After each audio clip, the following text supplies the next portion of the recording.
Okay, here we are again. Let the intro play out. We'll wait around. And then we will be good to go.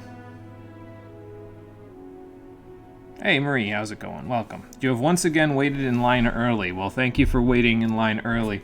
You are first at the door. I appreciate it. I hope you found something to do while you were waiting in line early, and I hope you weren't waiting too long. Otherwise, I'd feel bad, because it's like, well, I'm just sitting around making sure. I mean, I had stuff to do. Granted, I had to, get the dog fed and get everything set up. So it's not like I was idle, but I'd still feel bad if you were sitting around here for too long. So.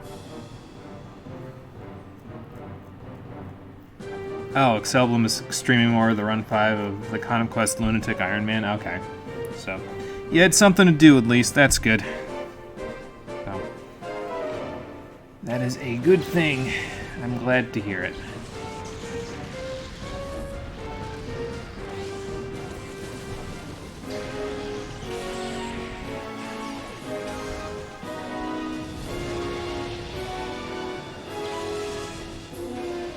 Oh, you're waiting in line for 14? Most of your FC's crying about having to wait in line? Well, it's early access. Like, what are they...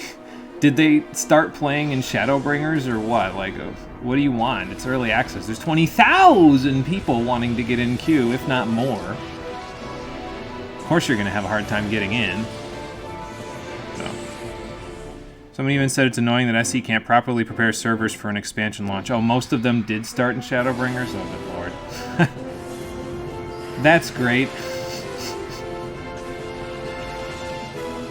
Yeah, I avoid playing during early access. I mean, at the moment, I only play 14 when Cole needs my help with leveling classes or whatever, so I don't really play that much anyway anymore at all, but when it was Shadowbringers early access, I avoided playing like the plague, because I was like, there's no way I'm even going to get into the game at this time period, even though I'm on like one of the lowest traffic servers in the game. Like, I'm not going to get in. I might as well just let those people play, and I'll come back when it's a little quieter, you know? But you've told them the horror stories of playing back during the launch of Heavensward. You don't think they're paying attention? Oh, the pain of being an old fogey on the internet. I know it well. Back in my day. No one's listening to you, old man. Yeah, but maybe if you did, you'd hear something that would allow you to understand your situation. Yeah, and I mean, it's pretty much expected to be this bad. It's going to be this bad for every expansion going forward until they fuck up and the internet actually sees it, because, well, I mean, their player base is growing, so of course you're going to have queue times up the wazoo, and you're barely going to be able to get in, if at all, so it doesn't really shock me.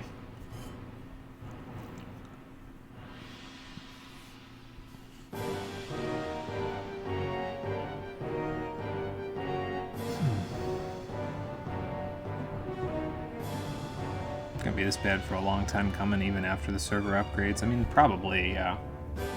So.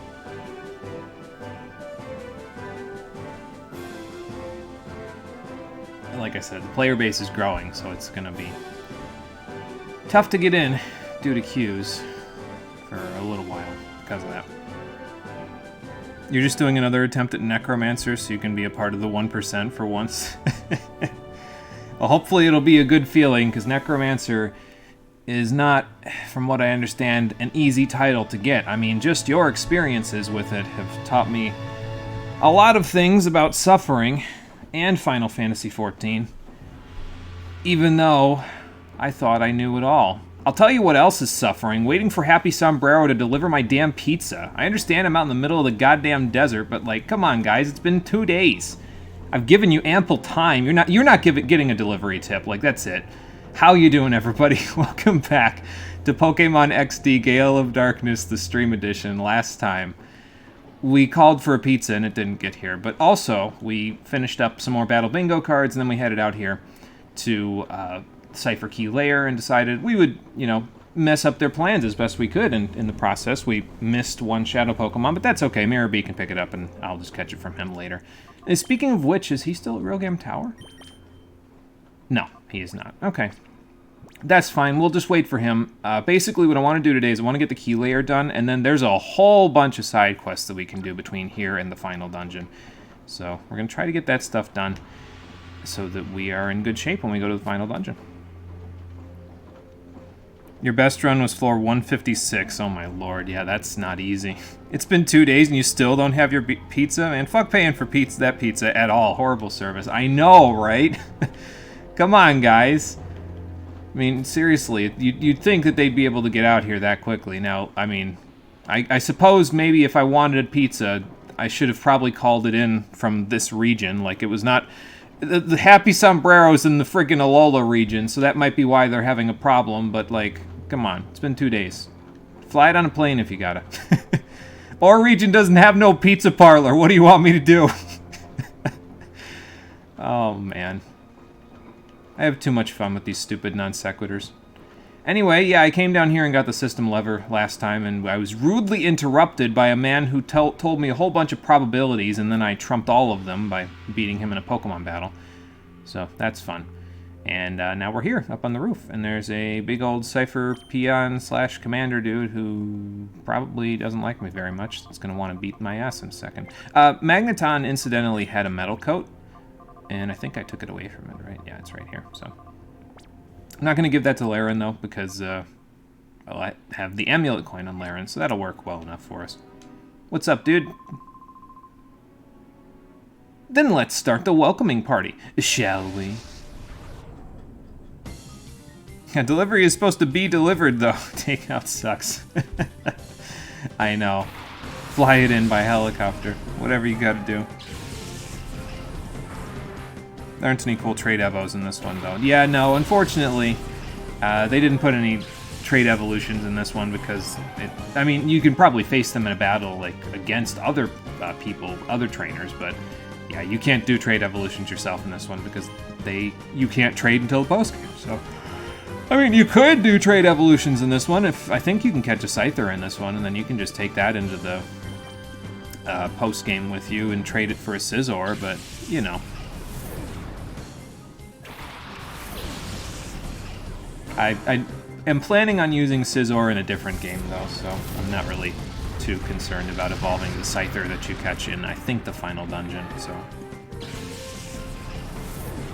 Gen 3 was the money generation for Game Freak. You had to buy this game, Coliseum, and, like, at least Ruby or Sapphire and Emerald and either Fire Red or Leaf Green.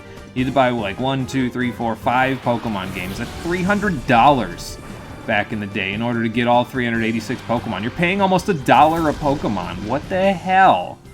It's nuts. Yeah, and a GameCube. Yeah, that's true, too. That's true, too, so that's even more. You're paying... for a lot in order to get all the Pokemon. And the link cable, yep, all these things are true, yes. Let's not forget all the peripherals and the accessories. And a memory card for your GameCube. Like, yeah. Goddamn Game Freak, come on. Like, Jesus, I know you're helping Nintendo quite a bit to sell GameCubes, but, like, slow the fuck down. Man. Alright, well, Quagsire is faster than this Golem. That's good. I kind of figured it. We've got a level advantage. So, we were probably fine. This guy's got quite a few Pokemon that have 4 times weaknesses, so... Gonna have to get... oh, there's a Crobat. I'm gonna have to get Flareon out of here, though, I think, because, well, Mantine is kind of a sketchy Pokemon to fight. So let's get Gardevoir in here. And then let's just Ice Beam the Crobat after I get whacked by both of these guys. Although, if there's some graciousness going on here, Quagsire will get hit by the Crobat, and then Mantine will be stupid and use a Water move, and we'll get some HP back. Yeah, and we bought all of it. I'm so glad I'm wiser now. Yeah, I did. I definitely bought a whole bunch of the Pokemon games in this generation. I still have my hard copies of, well, so my brothers... The advantage that I have is that I had 2 younger brothers, so they ended up getting, like, some of the copies. So, like, Steve ended up getting, I think, Ruby, I got Sapphire, Steve got Fire Red, I got Leaf Green, I think Cole got Emerald, and then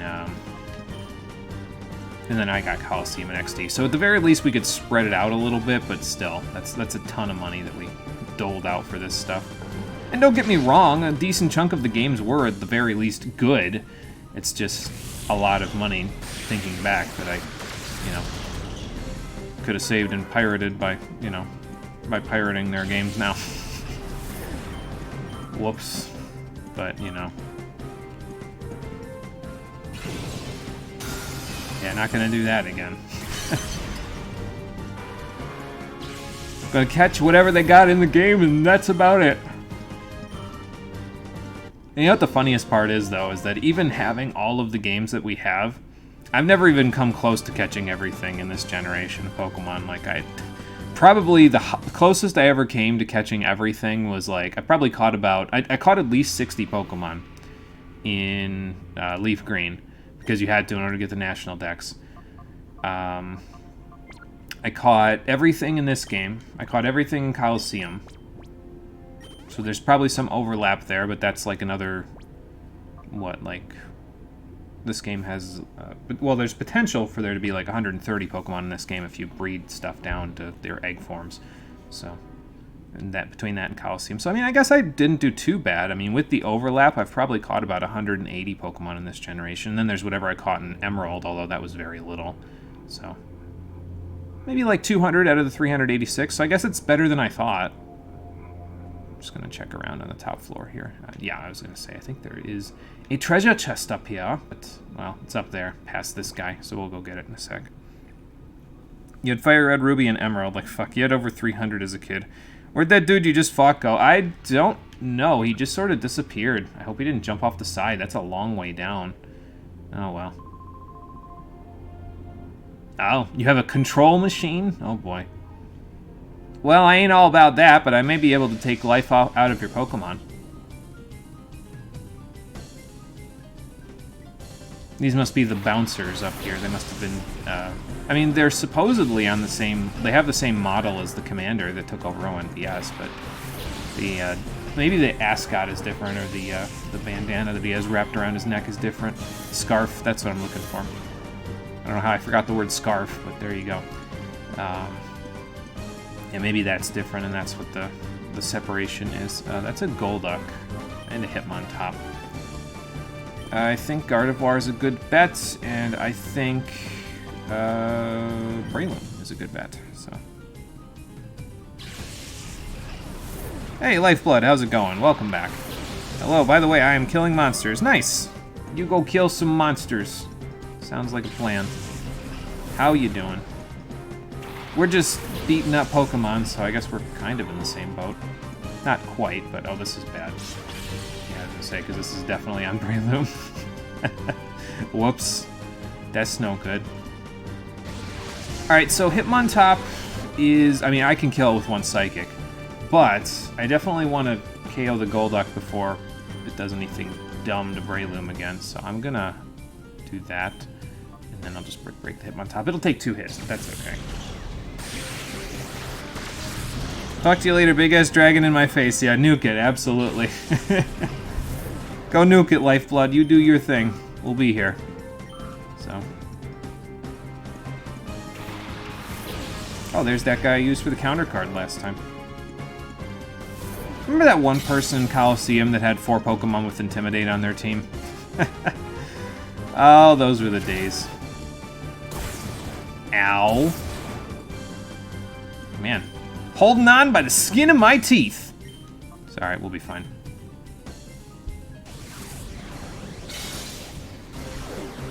Oh, when the SFX from the attacks line up with the music, yeah, that's good. It's always fun to see that happen.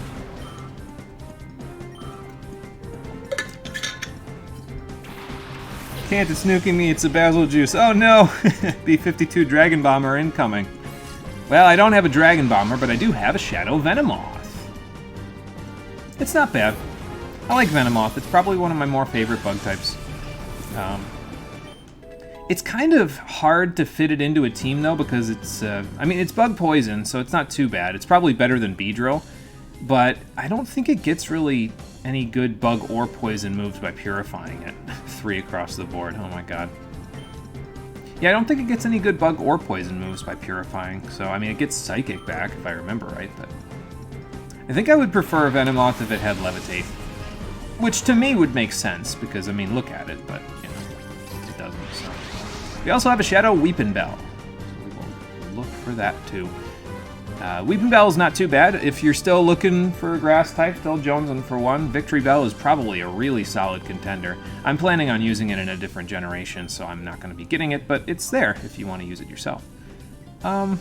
Let's set up a Reflect. I'll probably set up a screen as well, and then let's let Breloom get a lick in on Venomoth before it gets... Oh, it could just be getting knocked out right now, so... Okay.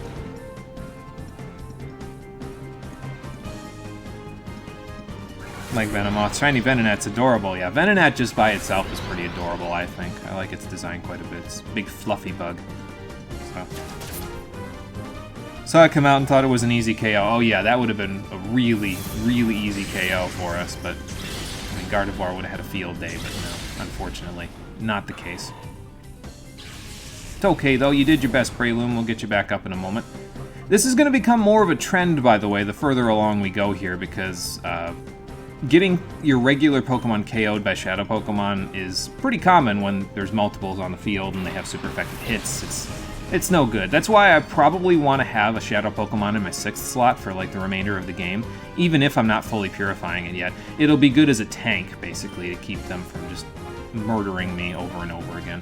And they don't inflict a significant amount of damage either to, you know, all of the Pokemon on the other side of the field with the stuff they have. Magneton's got good special attacks, so Shadow Rave should do okay, but still, not going to be significant damage.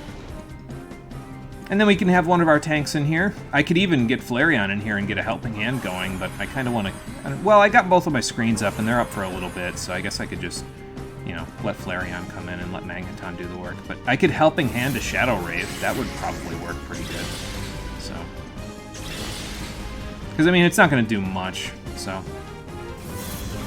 That's okay. It doesn't have to do much. The point of it is just to weaken them down so that I can get them in good shape. As a matter of fact, I think I'm going to do exactly that. Let's get Flareon in here.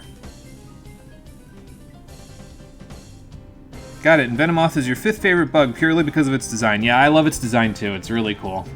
It's really cool. It's like a silk moth, if I recall correctly. It's got like shades of a silk moth to it, but it's got a few other moths mixed in there as well. So I don't know the exact details, but it does. It has a really good design. I like it. So I'm there with you, Lifeblood. And also, congrats on getting the Basil Juice, so probably would have been a troubling foe otherwise. And actually, if I had done what I was originally going to do and waited to catch my water type until we got to the final dungeon, I would have actually had 2 Shadow Pokemon on my team right now as tanks, which would have made this a little bit easier, but oh well, it's fine. I'm going to Helping Hand a Shadow Rave. I don't think it's going to do a significant amount even on a crit. So, and then we'll just catch from there.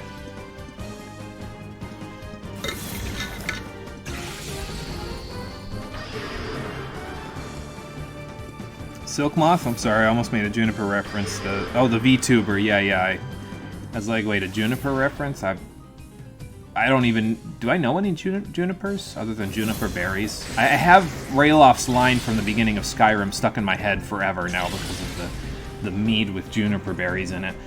That's the only Juniper that I really know offhand, but yeah, the Moth VTuber. I remember everybody telling me about that a while ago. Still haven't watched any of, I'm going to say their stuff. I don't know if male, female, in between, whatever. Not my... You know, not a problem, whatever they want to be, but since I haven't watched it, I suppose I should be gender neutral until I know for sure. And yeah, let's just Rave again, it's fine.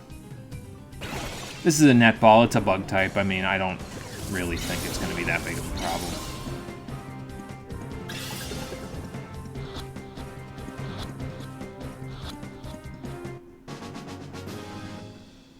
There we go. She's joked that she's a Silk Moth a couple of times. Oh, okay, gotcha. Now that explains the almost reference then. She's scaring you. Her new model can manifest a sword. Oh my lord. She has a murder of crows that follows her around in real life. She must have fed them pretty good then, huh? Oh boy. Let's see. Do I Helping Hand to Shadow Rave now? No, I don't think I do. I think we get Quagsire in here to try to yawn, because it's only one now, so Weepinbell will take a little more damage from Shadow Rave than before. We will be able to catch a significantly better Shadow Pokemon for capturing things in just a little while, so...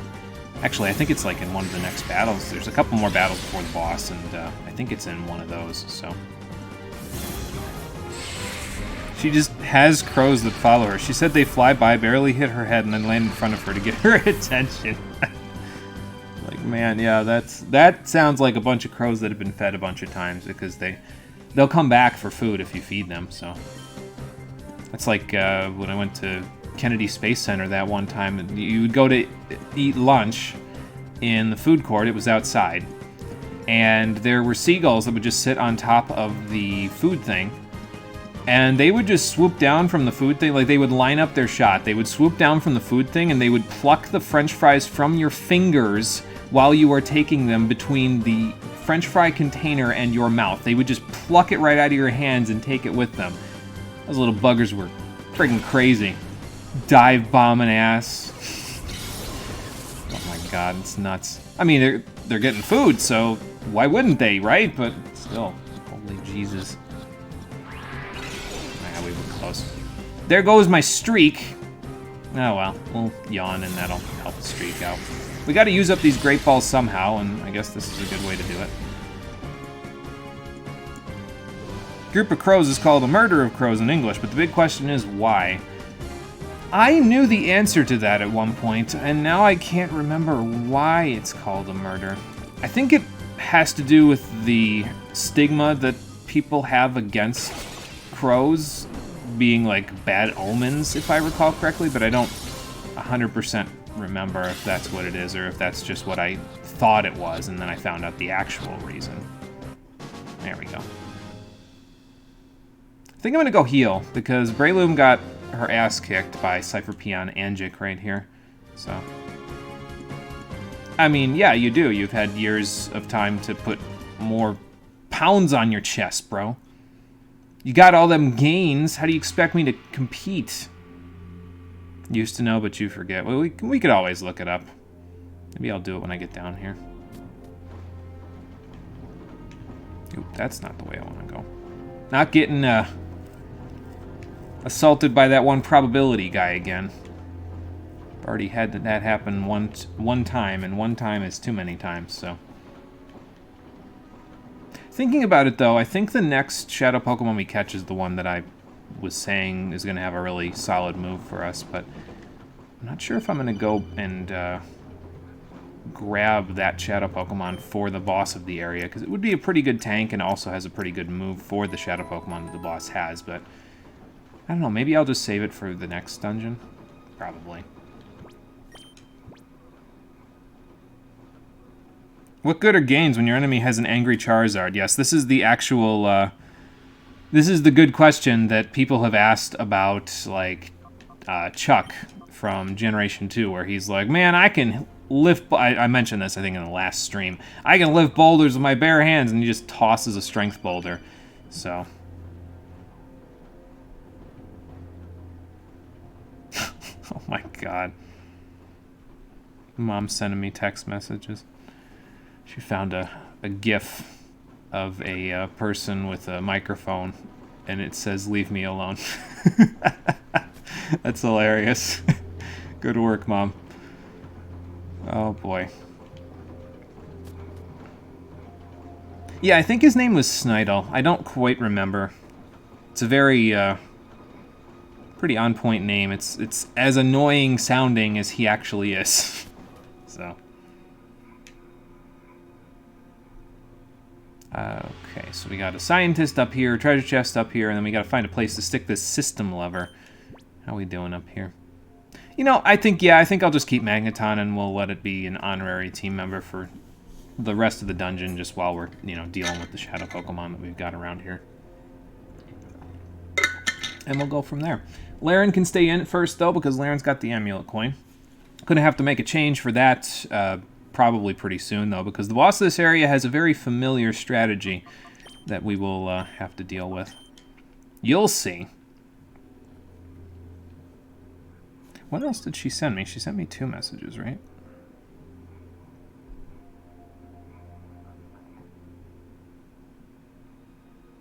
Oh, okay. I might be getting a call from a contact tracer on the stream here because I was over... Oh, and there it is, actually. Speak of the devil and they will come. I'll be right back.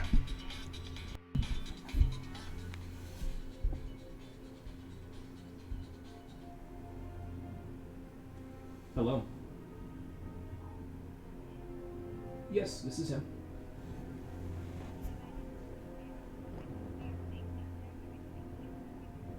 I do, yeah.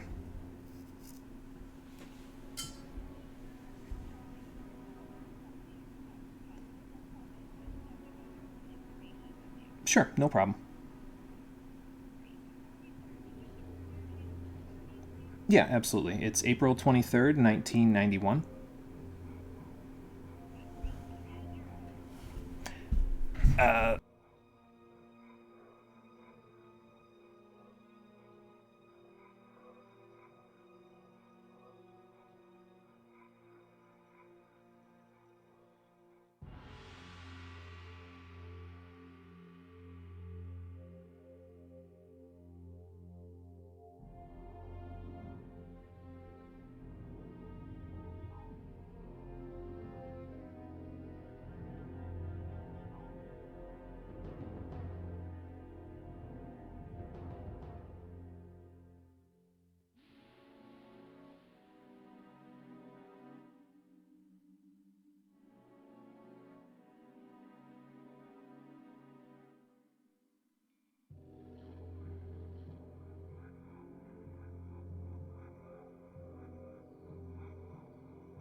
Okay, sorry about that. Got to do my due diligence. It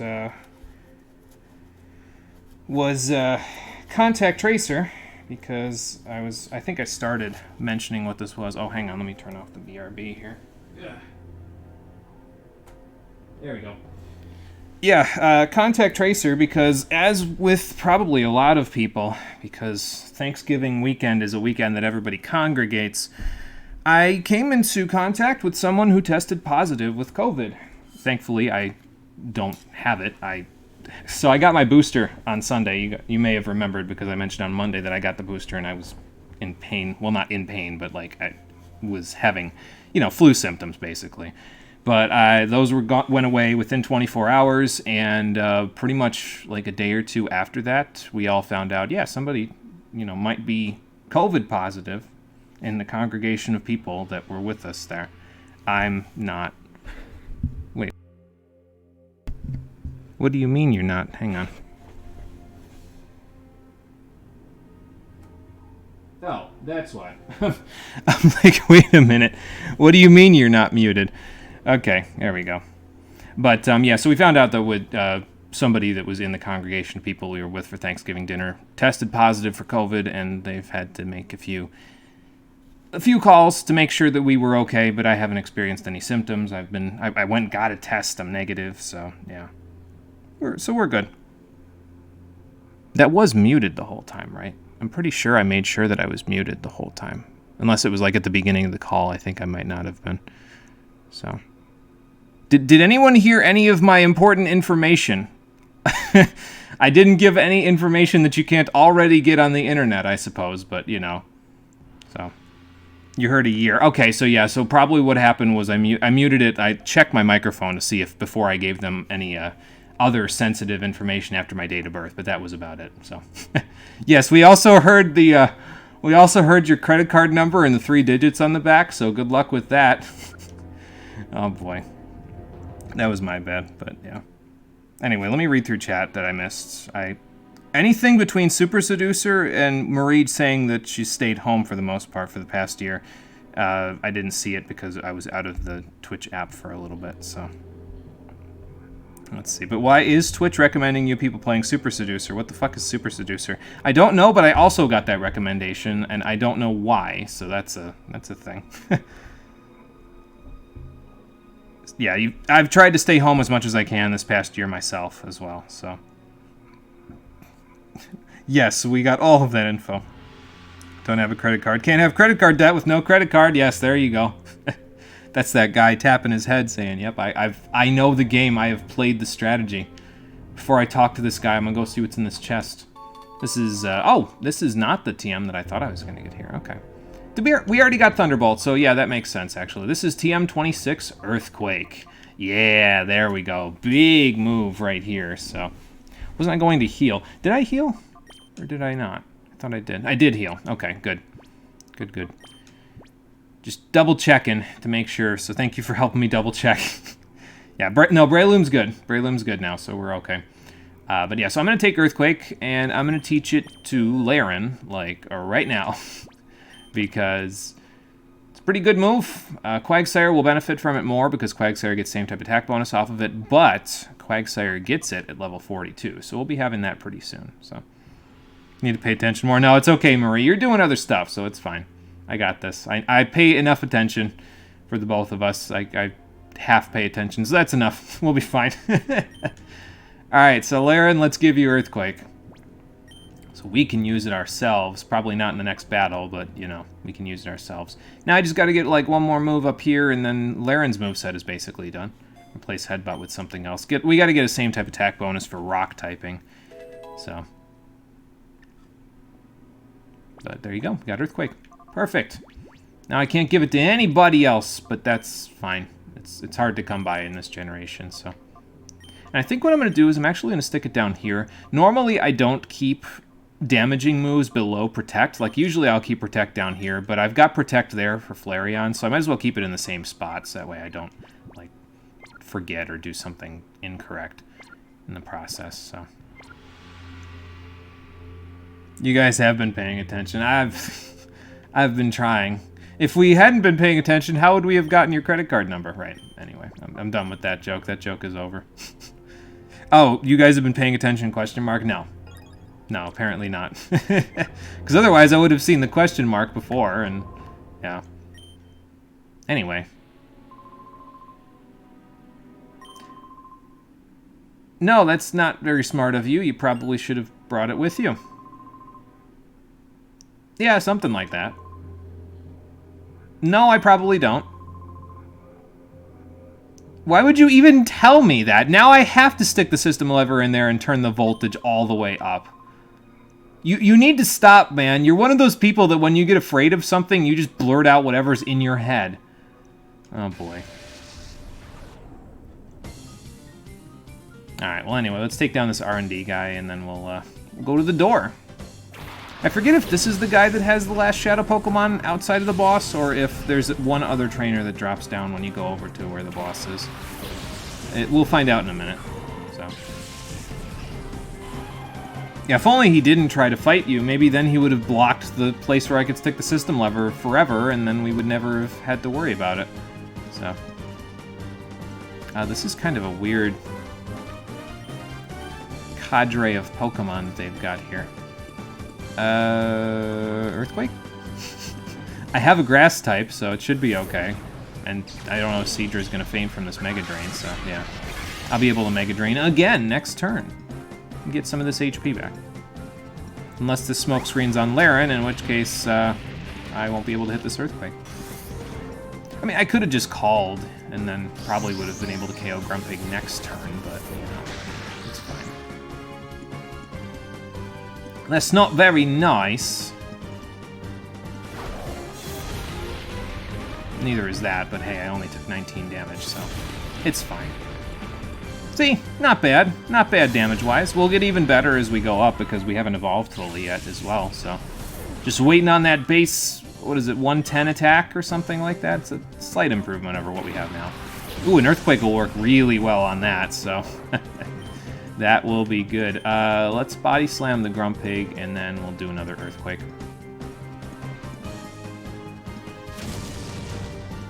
So you having that normal type attack there, I mean, it's not going to help us against stuff like ghost types with Breloom, but having it there for stuff where I can't hit them with the fighting type attack super effectively is not bad.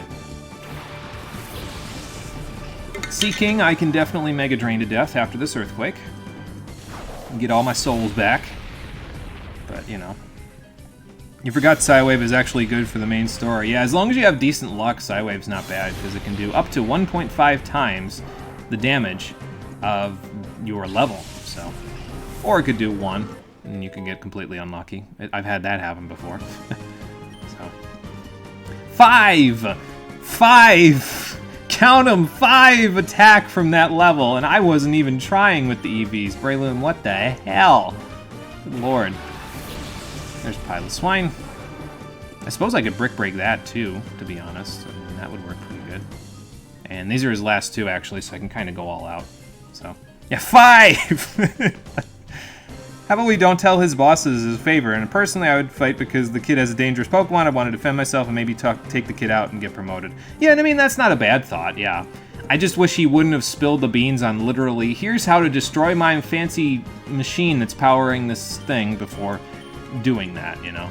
So, I'm just going to keep Earthquaking. I don't care. Yeah, that's Gen 6 Super Training number. Definitely pretty good. This Giga Drain strategy is going to work really well, though, in terms of having Breloom partner up with either Quagsire or Aggron later on. Because that'll mean that I can basically suck the souls back out of anything that I'm fighting, so I can get back the damage that I just took from Earthquake. It's fine. The pain will make me stronger. Hey, Ventus, how's it going? Welcome. We are at the top of Cypher Key Layer, just blasting our way through with Earthquake. Because I just got it, and now I'm going to liberally abuse it. So, do I switch anything in to get some EXP? I think that's not a bad idea. I'm going to switch Gardevoir and get a little EXP, because I can take out this Piloswine. With Laren, unless it Earthquakes me, in which case, I guess I'm dead. Sucking out souls. Fire Emblem Nosferatu, the GBA animation. Yes, exactly that. Nosferatu tanking, that's me. Missed this game so damn much, this damn game so much, since it's so damn nostalgic to the point that if you had this game, you would be playing it again. I get that feeling, because I'm playing it right now. I actually still have my physical copy, so... And a working Nintendo Wii, thankfully. So the stars aligned and allowed me to play this for the stream. Trying to get it done soon, though, so that way either... Because I think the disc... It's not in the best shape. It's in okay enough shape, considering I've played this game so many times, but it's not in the best shape, so I'm trying to play it now before either the Nintendo Wii goes or the actual disc is too scratched up to actually do anything anymore. I'd rather get these done before that, so... And that's the name of the game with this whole older streaming project that I'm in the middle of doing at the moment, so... Alright, so, Quagsire, how close are you to the next level? Oh, pretty close, actually. Maybe I should switch you in instead of Gardevoir. Yeah, that's probably fine. We'll get Gardevoir in here after that. But first, take the system lever and jam it in their eye. I mean, jam it in this machine. You've played both Coliseum and XD to the point where when you finished it, you moved every Shadow Pokemon in both those games into Emerald, next to Diamond, after that to Black and White, then to Pokemon Y, after that to Alpha Sapphire, and finally into Sun. That's some dedication right there, I'll tell you what. Imagine Frostlass, Magmortar, Mamoswine, Electivire, Dusknoir, Glaceon, Leafeon, Magnezone, Licky, Tangrowth, Rhyperior, Togekiss, Icegour, Ambipom, Honchkrow, Yanmega, Mismagius, Weavile, Roserade, and Gallade. All in this game. Yeah, that's some dedication right there. I gotta give it to you there. That's pretty cool. Congrats. Yeah, that's some dedication for sure. Apropos nostalgia, will you stream Kingdom Hearts? I actually already did stream Kingdom Hearts 1. I will be streaming Chain of Memories and 2 at some point. But if you want to check out the Kingdom Hearts 1 stream, it's actually over on YouTube. The whole archive is over there. It's was like 12 streams, I think, 13, something like that. So, yeah. Reminds you of what you did. Yeah, because you did a whole bunch of transferring as well from your older games because you had that natural completed Pokedex in Gen 3, if I remember right. So, gotten them from Ruby and Emerald all the way to the Sun and Moon games, yeah. Yep. Do not raise the voltage too high. Well, you know the standard rule of JRPGs. I mean, when someone what happens if I lower it? When someone tells you to do something, you're supposed to do it, but when someone tells you not to do something, you're supposed to do it. But what happens if I lower it? Oh, okay. I was kind of hoping for like some sort of weird Easter egg or something, but nothing happened, so I guess we'll just raise it. Do I have to raise it twice now, or... Nope. Well, that's good. I should probably get out of here, because it's probably a load-bearing boss. Definitely a load... Well, not a boss, but load-bearing machine. Take cover, Mikey! Oh, boy. Oh. Where's the kaboom? There was supposed to be an earth-shattering kaboom. Oh, well. Hey, Smartin, I recognize you. I mean, you look like Naps still, but... What's going on? Long time no see. Maybe. What you been up to, friend? I don't know about deleted, but... Oh, maybe the overload, like, shorted out the system and that, like, deleted some of their files because they didn't have them backed up on the cloud. How could you do that, Smartin? Come on, man. That's just common sense.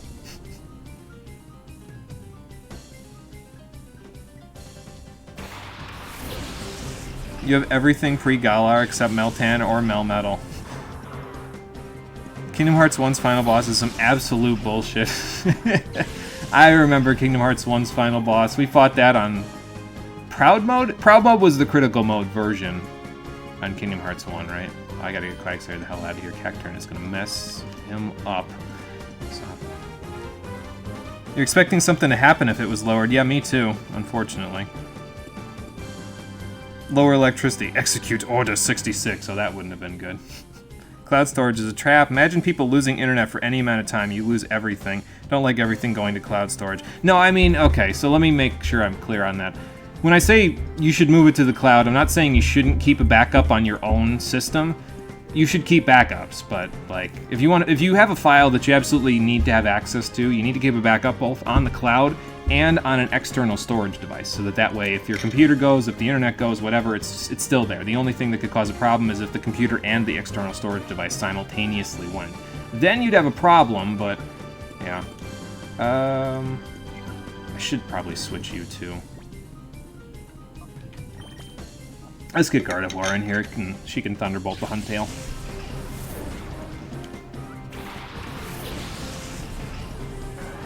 Yeah, there you go. We're thinking with backups now. Did I catch a girl's best friend, aka Lickitung? Not yet, Ventus. That's... I'm pretty sure there's a Lickitung in the dungeon, right? I forget. I think there is, but not yet, if I haven't, so... Yeah, we're still at the top of Cypher Key Layer, so once we're done with this, which we're going to get done with in probably about 20 minutes or so, we'll be doing a whole bunch of side quests before we go to the final dungeon, but then we will be going there and we'll be catching a literal truckload of Shadow Pokemon. There's like 30-something Shadow Pokemon in the final dungeon. It's pretty ridiculous. So, excuse me. External storage is going out of style because digital distributions, yeah, that's throwing a bit of a monkey wrench into external storage, but I don't know, I still keep a backup storage device just in case, because you never know, right? Like, I mean, it's just probably good planning for your vital files to just have it in multiple places. It's not like it changes depending on where it is, you know. You can just kind of... Oh, this is actually a good combination, because I'm going to get rid of the Cacturn right now, and the Weezing can get Psychicked, and let's see what else you got, Smarten, and we'll go from there.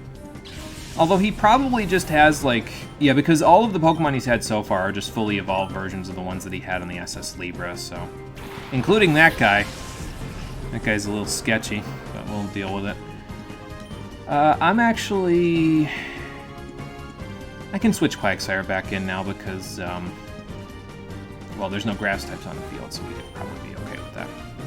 He has a 5th Pokemon now, though, so we're going to have to see what that is. Rebby Ribby's 5th anniversary box had a physical CD of the orchestra arranged soundtrack. Oh yeah, I remember you talking about that. Yeah, you were real excited for it. So, love your CDs. Your hunting cannot type for a while. Alright, good luck, Lifeblood. Have fun with the hunt. Enjoy the thrills. So, you would have named Flareon Firecrotch. I mean, yeah, that's a fairly appropriate name. I decided in my near infinite wisdom... This is a Shadow Arbok. I decided in my near infinite wisdom that I didn't want to nickname any of my Pokemon for this playthrough because the player character, well, Michael in this case is his default name, he doesn't nickname his Eevee before the game begins. So I said, well, if he's not going to nickname his Eevee before the game begins, then he might not be like a nickname kind of person. He might not normally give them nicknames. So I said, I'll just leave it as it is. We'll do more nicknames when I go to the other Pokemon games, and, you know, we're getting our first Pokemon that way, so. Shadow Arbok is what we've been looking for, though, in terms of a Shadow Pokemon, as you'll see in a moment, when it uses a new special move, Shadow Half. Probably the best Shadow move in the game, because it cuts the HP of everything, and I mean everything on the field, in half, including all Shadow Pokemon on the field. So if you're trying to catch something, this is a pretty good option. You couldn't even KO me because you used this special attack. Come on, Ursaring. You can do better than that. But yeah, so basically, once Arbok goes to sleep here, it'll practically be in catch range, which is pretty nice. As a matter of fact, I'm going to do just that right now and see if I can get away with it. You never know. I'll use an Ultra Ball just for safety, and if it doesn't work, well, next turn it'll be asleep, so it'll be easier to catch then, so... I'll use Thunderbolt, why not? I gotta worry about Lightning Rod. Shadow Half is annoying to fight. It is, it's annoying to fight, but I enjoy when a Shadow Pokemon uses it and there's a bunch of Shadow Pokemon on the field, because at that point, they're basically catchable once that happens. Because, I mean, look, I just did it, so... And it will come in very handy for us when we're catching other Shadow Pokemon in the future. That's why I'm going to probably keep Arbok in the team for a little while as our honorary Shadow tank, because Shadow Half just makes catching Shadow Pokemon so much easier. You don't have to worry about accidentally hitting them with a crits or anything like that. You can just Shadow Half and then let it stand there for the next turn, because it has to recharge next turn after using Shadow Half. But just let it hang out, because it can tank the hits, and then you can throw Pokeballs and stuff, so. We got some levels. Everybody's 38 now, so that's good.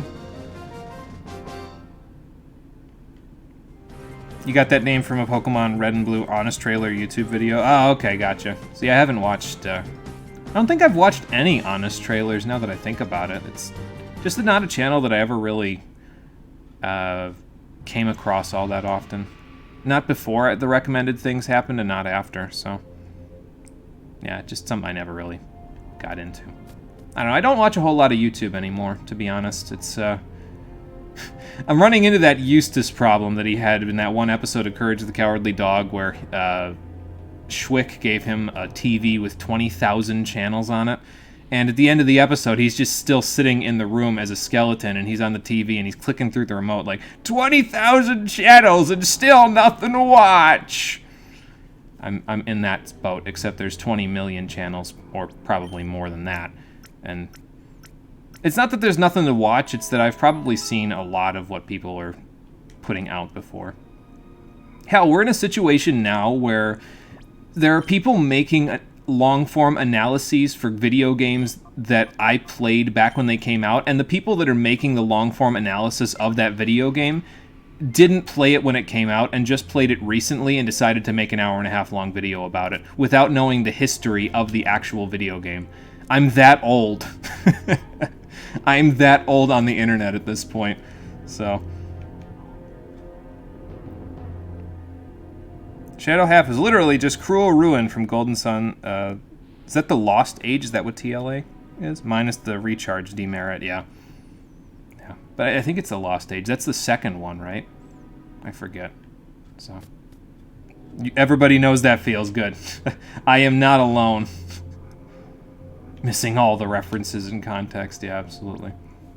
Alright, so now, the next area is going to have the boss, and actually, I probably shouldn't have Flareon in here. I should probably have Breloom in here, because Breloom will match up a little better, I think, against the team. I want Laren in here for now, because Laren has the Amulet coin still, and is almost level 39, so we'll work with that. I'll keep Magneton, because why not, and then we'll go from there.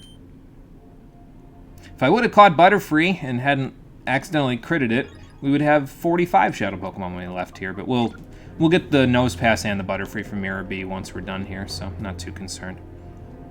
Obscenely long reviews, yeah. And there's nothing wrong with an obscenely long review, that's fine. I like watching long-form analysis. It's just that if you don't have all of the context clues when you make those, some people, like me, jackasses like me, will go on the video and be like, I don't know, I feel like you missed a couple of things. Speaking of which, there's the Mirror Radar. Is he still at Realgam Tower? Let's find out. Yep, sure is. It's okay, though, because we're probably at a level now, and we will be once we beat this guy, where we can handle Realgam Tower, so we'll go see him after we're done. But first... Hello there, Mr. Fix-It. I mean, if there's anybody else left, they didn't drop from the ceiling when I came up here, so... Well, almost all of them. The Butterfree got away from me, but, you know. Distinctly possible, but you already did that to yourself by being in Cypher, so, well. He's got a good jump, doesn't he? Oh, boy. Well, I'll tell you what I am prepared to do. I am prepared to turn off chat for 2 seconds so I can get a screenshot for the thumbnail. But, you know. So let me just do that right now.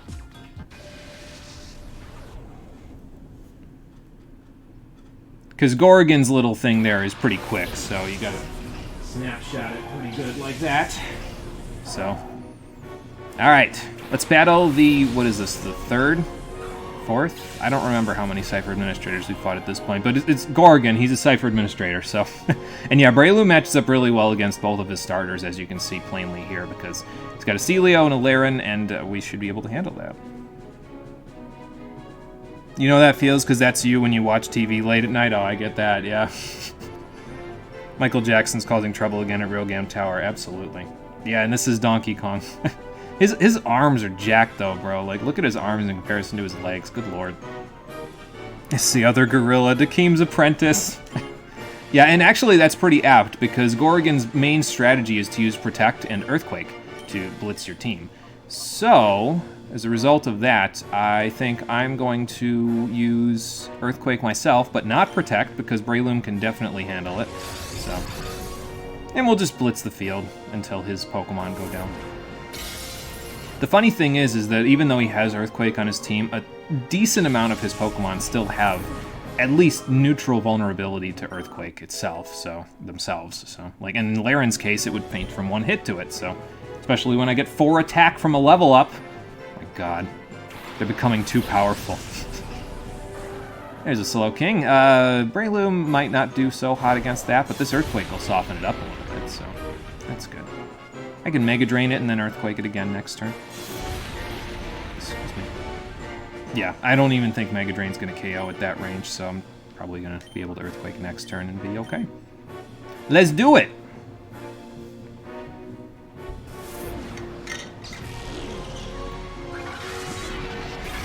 Get some HP back, so I take, you know, a net of, what would that be, like 24 damage? Okay, 21. Even better. From 2 Earthquakes. Goodbye, Laren. Not my Laren. Wonder if they were from the same brood. Well, we'll never find out now. You said it in my Coliseum playthrough. Earthquake has the best animation. You feel all of that 100 base power. Oh my god, yeah. Gina Sonorti did a great job at conveying the raw strength of an Earthquake with the animation that they have here, so it's great. I love it. Breloom, you just rock Gorgon's team, don't you? Holy shit. Okay, well, Primeape a little bit less so, but it's okay because it's a Shadow Primeape. We'll deal with that appropriately, but first, let's take out the Ursaring, and then we'll go from there. Laren, I don't know about you. I gotta be careful here, because if Ursaring... Well, Ursaring's probably not gonna go first, right? So it's probably not gonna get an Earthquake off, but we gotta be careful with it, because Earthquake probably damages Primeape quite a bit, so I'm gonna Protect and see what happens. I don't want to, like, try damaging Primeape and then accidentally, like, get it knocked out because of Earthquake plus my damage. That wouldn't be good. So. Okay, good. Good, good. And that's actually fine, because he has 2 Shadow Pokemon, just like most of his peons. So now his next one's going to be another Shadow, and we'll go from there. It's a Shadow Hypno. Boy, that's terrifying. Hypno's already spooky enough as it is. And now it's got a dark aura surrounding it. Yeah, that Primeape is about to throw hands. He's ready. He's ready to go. Do I let Breloom faint here and then get Magneton out? I mean, I feel like that's not a bad idea. No, I don't think that's necessary. I think I'll just... Well, let's see. Here's what I'll do. Here's what I'll do. Okay. So we got to get a little damage off on these guys, and I don't think either of them knows Shadow Half. So what I'll do is I'll top off Breloom, but keep it in. We'll let Laren do one Earthquake. Okay, Shadow Storm might actually hurt a little. The nice thing about a lot of the special Shadow attacks in this one is that they hit both of your Pokemon, so it kind of splits the damage a little bit, and it makes them a little less threatening than the physical ones. So, still a little sketchy, but we'll figure it out. Shadow down, I think that's the... Is that the evasiveness one? Defense, okay, that's even worse, actually. Gonna need a Reflect in a minute, but we'll let Laren do 1 Earthquake, and then these guys should be pretty sufficiently weakened to catch, so... Ow. Well, that was for my defense down, so explains a lot. Okay, good. Primeape. Oh, it's a crit. Goodbye! Yep, okay.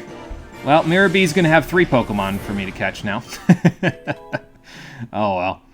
That's fine. We can catch the Hypno, at least.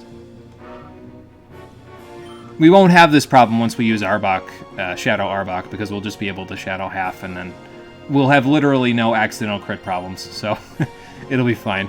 Let me False Swipe, and then...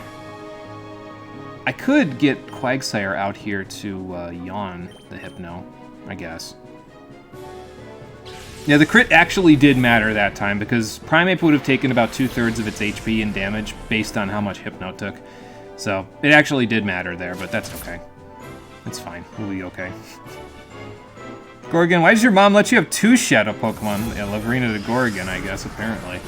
Apparently someone likes Gorgon a lot better, but that's okay. Breloom, you're just taking a beating today, but that's okay. You're alright, we'll get you healed, and then you'll be good. So let's send in Gardevoir to get a light screen up, because that seems to be the appropriate screen at the moment, so... Yeah, that was a crit too? There's just crits going everywhere. Yeah, what's up with all these crits? You'd think we all used focus energy. Good lord. Alright, so we'll get a screen up.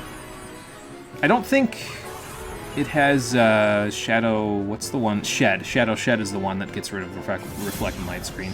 You see that less and less the further along in the game you go, which is why Reflect and Light Screen are so good, is because usually Shadow Shed is relegated to early game Shadow Pokemon, so, you know. Oh, yeah, Insomnia. Okay, I forgot about that. Evidently, I wasn't paying attention. It's okay. Yeah, wait, it has Insomnia, no! It's okay, we're good. I'll put up a Reflect just because I need something to do, and then... Nah, let's use a Great Ball, it's fine. But yeah, the only other method of, status at this point is if I could paralyze it with Body Slam, but I'm not going to do that because A, Breloom fainted, and B, I'd probably knock this Hypno out if I did that, so yeah, not a good idea. So I think we'll use one more Great Ball, and then we'll start throwing Ultra Balls because I think we're in a decent place to start throwing those out. But yeah, like I'm not even really all that concerned if I KO the Shadow Pokemon in this one, like the method of getting them back is so easy. You just go find Mirror V and fight him. He comes up, like, it's almost like a Pokespot showing up on your radar, basically, with him. So it's just so simple to get them back that I'm not even concerned. I'm not going to reset over it or anything, you know. I might do that in the final dungeon, though, a little bit, if it happens, because I don't want to go hunt. I guess I could just go hunt for them off-screen in between the end game and the post-game, but, yeah. What did I use on Gardevoir's turn? Did I use a ball? I did use a ball. Okay. I was going to heal Quagsire, but I wasn't sure. I guess it would have showed up already if I had healed him, wouldn't it? Oh, well. I'm tired. I blame it on that. It's okay, though. Alright, you're going to be gracious this time, Hypno, or do I need to get out the heavy artillery? Thank you.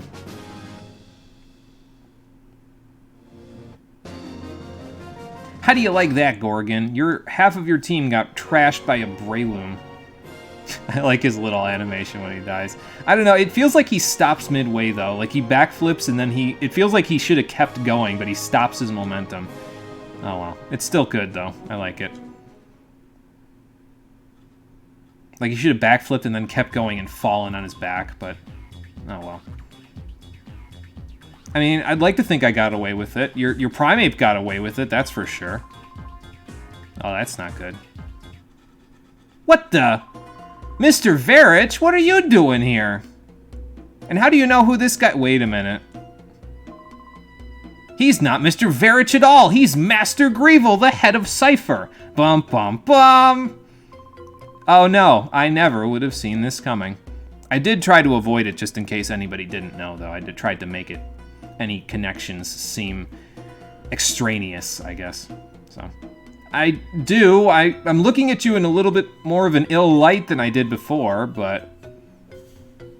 So that's why you've got so many bodyguards and you're so powerful.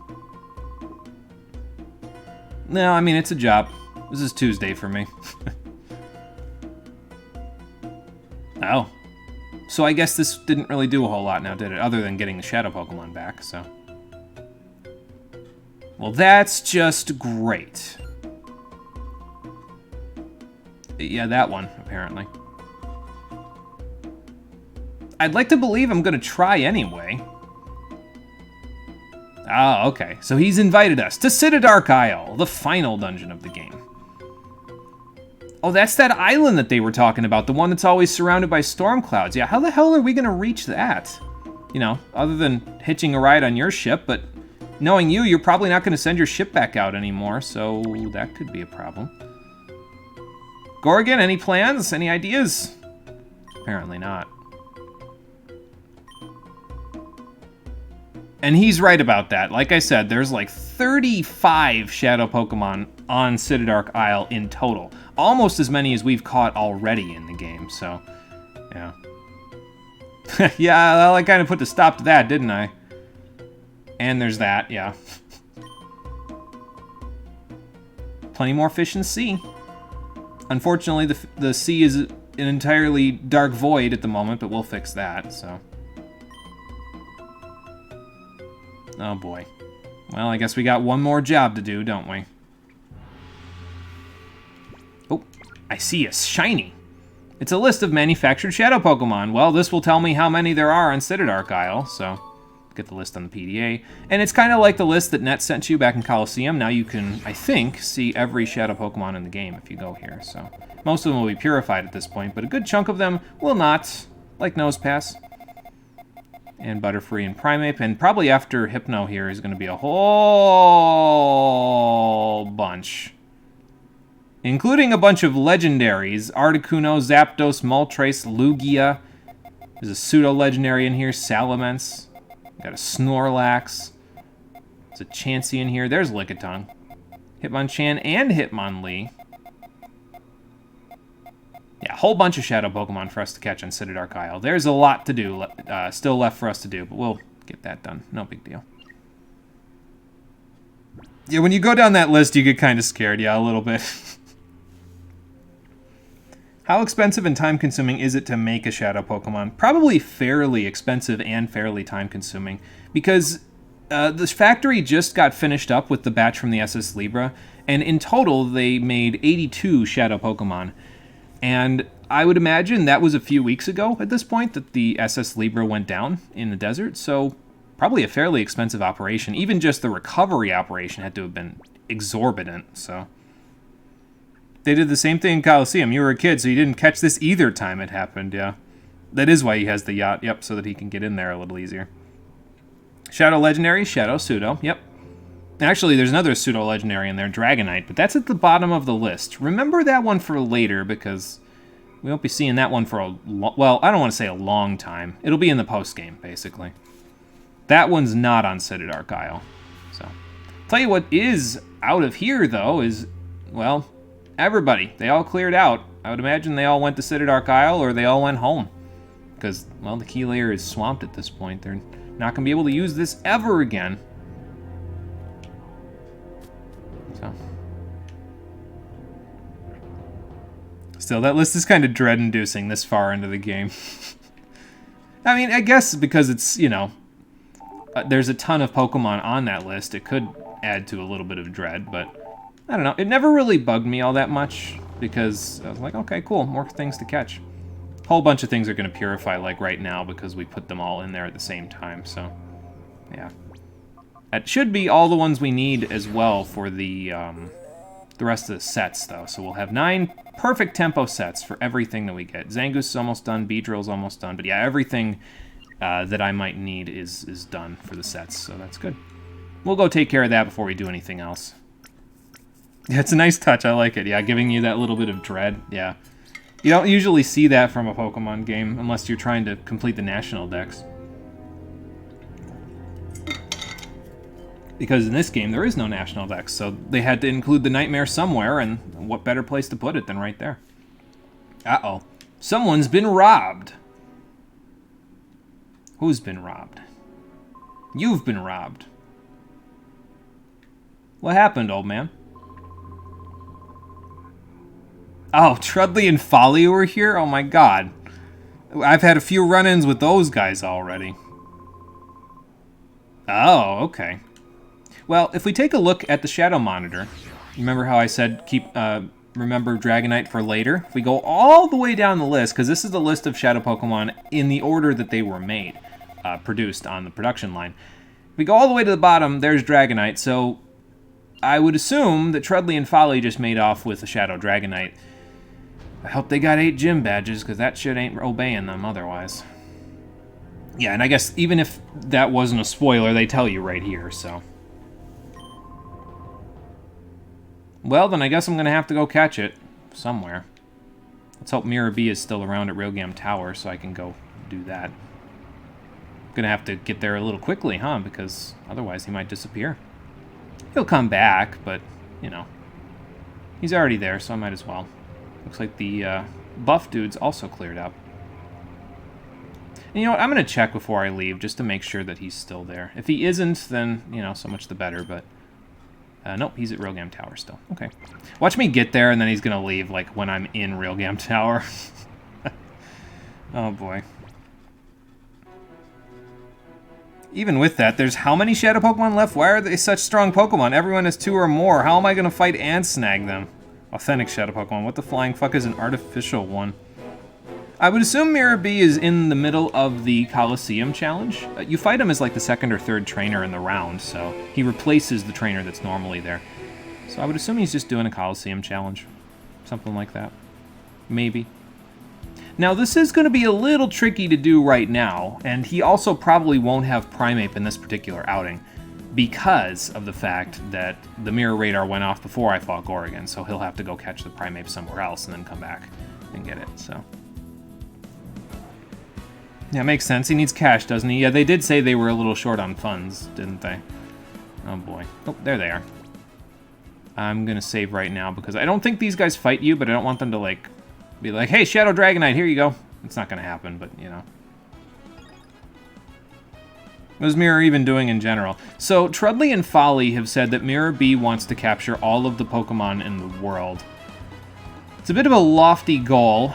I mean, even if he's just being, like, hyperbolic and he just wants to complete the National Dex, it's still a pretty lofty goal. So... well, fair enough. I mean, you guys could always go to, like, the... outskirts where it's a little more dusty. No, you couldn't. These people giving you trouble, ma'am? Apparently not. Yeah, because they're not even flinching from their job. Oop, there's another one that's Zangoose, and then Beedrill shouldn't be too far behind. Alright, so now, the moment I've been dreading, let's go do Realgam Tower Coliseum. I don't think the Amulet Coin actually does anything in here. So I'm just going to leave it alone. The reason why I've been dreading it, by the way, is because the Pokemon in here are all level 40, so they might be a little... well, no, they'll probably be fine at this point. You get healed after each fight, so we should be able to handle it. And, well, I'll do the first round for right now because Mirror B is going to be in it, and then I'll figure out what I want to do after that in terms of whether I want to do the rounds now or if I want to do them after I do more side quests. We'll see. But let's go do the Coliseum Challenge. It's the same as it was in Pyrite Coliseum. You win through 4 battles, and then you get a TM and a cash prize at the end. So, it's pretty good. And yeah, I'll be entering with the ones I've got. Magneton won't be nearly as useful here, because even though it's got good defenses, it's like level 30. So, and all the Pokemon here are 40, which can be a bit of a problem for us. Every single Pokemon? And what kind of poison is he on? I want that shit too. Yeah. See, there you go. There's the person that was behind us, is the attendant that's taking us up to the lobby before our match. So, there you go. Alright, let's see how bad the Tower Coliseum is. If I remember right, these guys have some halfway decent strategies in here as well. So, we're at a little bit of a level disadvantage, and we're going to be fighting some people with actual strategy, so it might be a little tough, but... excuse me, I think we'll be okay. At the very least, we'll be okay enough to catch the Pokemon from Mirror B, so... as long as he doesn't have a team of 4 Ludicolo and the 2 Shadow Pokemon. So... yeah, the game was demanding that I do the Knockout Challenge. Luckily, I only went through Realgam Tower like 4 times in a row. Yeah, the game definitely wanted me to come here, so that's for sure. Now that is a stadium, yes. Realgam Tower is a really nice stadium, way up here in the desert.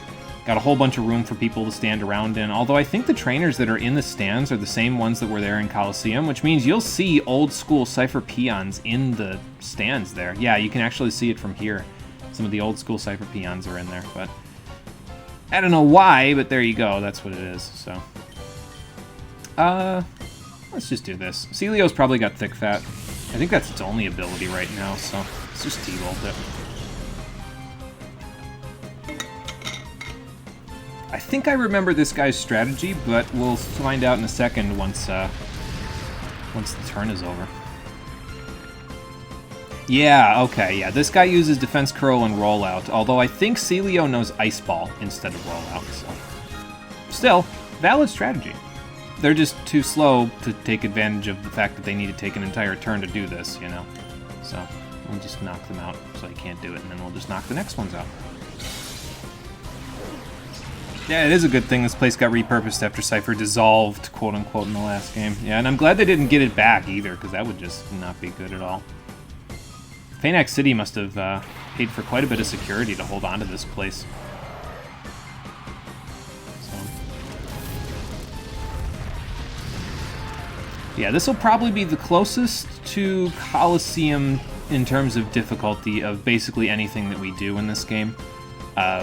Save for the one thing that you can do in the post-game, which is very challenging, even more challenging than Colosseum itself, but we won't be actually engaging in that at all, because I don't feel like EV training and training Pokemon up to level 60.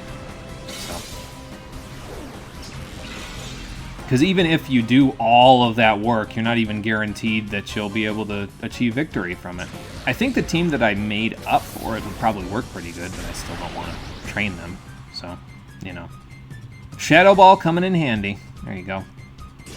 Especially when they do one turn of setup, it makes it really easy. We don't get to see you get deleted in the post-game. I mean, I might do it just for the lulz anyway, but yeah, no, I'm not going to be repeatedly doing it, so. Now, Mono, you are uncultured. It is called fashion. That's why they're wearing the old Cypher uniform. Yeah, it's probably in style now. It's probably just like, hey, we're, you know, in character for what people used to be when they used to be here. So, yeah, all the old school uniforms are in there. All the old casual guy uniforms are in there.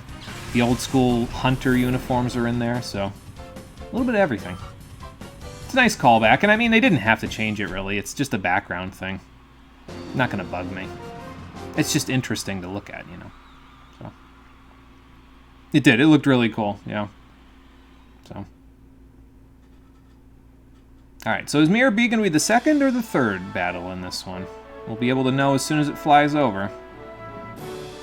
That does not look like Mirror B. Nope. Okay. He's never the final battle, though, if I recall correctly. I'm pretty sure he's always either the second or the third battle here, so. This guy uses Icy Wind, if I remember correctly, or Paralysis, one or the other, maybe even both. And then I think he tries to flinch you to death after that. So, it's kind of interesting, I guess. Again, it's strategy, so. A strat that you can use in double battles.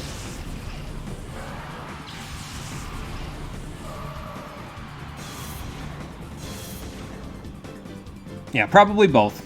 Probably. I really wish that when you traced Intimidate, it would just intimidate them there. That would be... It would make it much, like... It would actually make a lot of sense if you did that, so... Well, there's Focus Punch. No, none of that. Shame on you. Why would you even do that without subbing or something first? Like, that don't make no sense.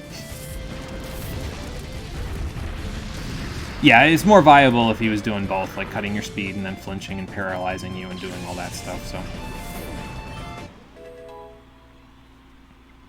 Alright, so Flareon and Gardevoir should get some decent levels out of this. I'll probably start switching in a little bit, like Flareon's at 39 now, so I'll switch to someone else who can handle, you know, like a Relicanth, like Breloom. There goes Vigoroth's Focus. And yeah, actually, well, Breloom's already 39, so I guess I'll switch Quagsire in. That works okay.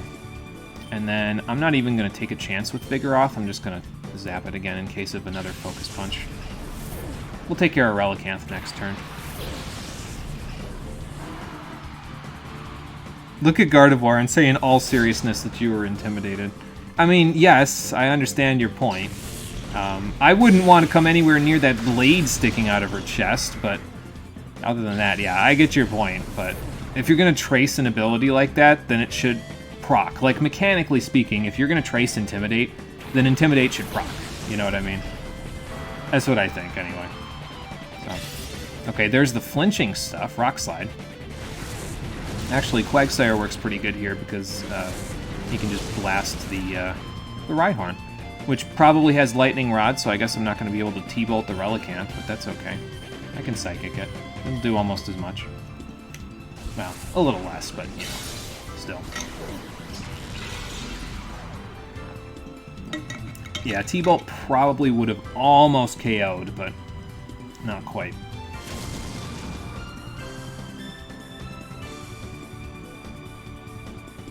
no paralysis, and Rhyhorn's dead. So, yeah, this should work out okay.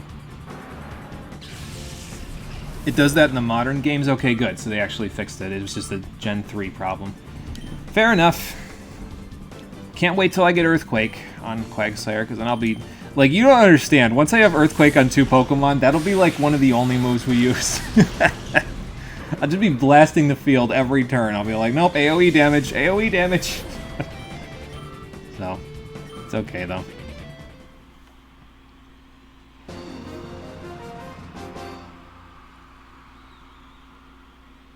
Doesn't Intimidate procs on entry, and you don't enter with Intimidate, so no attack drop for you. Yeah, just only for me, not for them. Yeah, I get what you're saying mechanically. I understand why it works. It feels like if you're going to trace an ability, and the ability is supposed to proc when you enter, then it should proc, basically. There's Mirabee. It does proc off trace, though, at least in the newer games. You literally did it last night. Okay. So there you go. Alright, Mirabee, let's see what your team looks like at level 40. I'm actually a little sketched out by this because I have, like, nothing for Ludicolo. So, thankfully, it appears that he doesn't start with Ludicolo. He has Shiftry and Jumpluff. Cool. Looks like a Sun team. Which kind of makes sense, actually, because I think somebody in this particular round, maybe not this round. Ooh, I got Chlorophyll. That'll be really nice if he gets the Sun up. But, I think somebody in this round uses the Sun, so I don't remember exactly, though. Do I light screen? I feel like I light screen here. There's a sunny day. I'll get rid of Jumpluff next turn with a boosted Flamethrower. Not a proc Flamethrower, but I'm gonna light screen because of Shiftry, basically. Don't want to deal with that shit. Ooh, Solar Beam. Good thing I light screened. Yeah, that's not going to do anything at all. Who else except for Gardevoir has Trace anyway? Yeah, Porygon has it, and P2. I don't know if Porygon Z has it. I think it might switch it out for something else, if I remember right, but I don't quite remember, so... Gardevoir got to 39, good. I always forget that Gardevoir's a little slower than everything else. It's only got, like, base 80 speed, so... I don't know, it always surprises me when I see it. Alright, boosted Flamethrower, go. Let's, I'm not even going to put up a Reflect, because if this Electrode explodes, then I'm not going to be able to do anything anyway, so... I'm faster than an Electrode that's one level above me, though, somehow. Oh, no, Chlorophyll, that's why. I was going to say somehow, but yeah, it's because I got Chlorophyll. I traced it. Will that even help you with the Flamethrower? Well, Jumpluff's got a lot of special defense, so yeah, actually it probably will. I guess I could just Shadow Ball it next turn. Yeah, it lived. Might even Quick Attack it now that I think about it. That might not be a bad idea. Because then I can get around its weaker defense and I don't have to get put to sleep. So, if it dies, I kind of hope it does. Nah, not quite. It's because I don't get Stab or anything off of it, so, you know. Porygon 2 has Download. Oh, Z, yeah. Z has Download and Adaptability, yeah. This music is great. We've heard it a few times at this point, so I haven't turned it up yet, but I've turned it up every other time we've heard it, so... It's great. I love it. That would have done a lot, actually. If I didn't have a light screen up. Here's a dude. You forget, it still looks like a girl except for the chest. Oh, because of the... Probably because of the clothing, yeah. Like the pants and stuff. I don't want to do this because you're asleep. Jumpluff's going to go first unless I Quick Attack it, so I guess I'm dealing with that first, and then let's call Gardevoir to make it a little easier. Wake up, Gardevoir. We got things to do.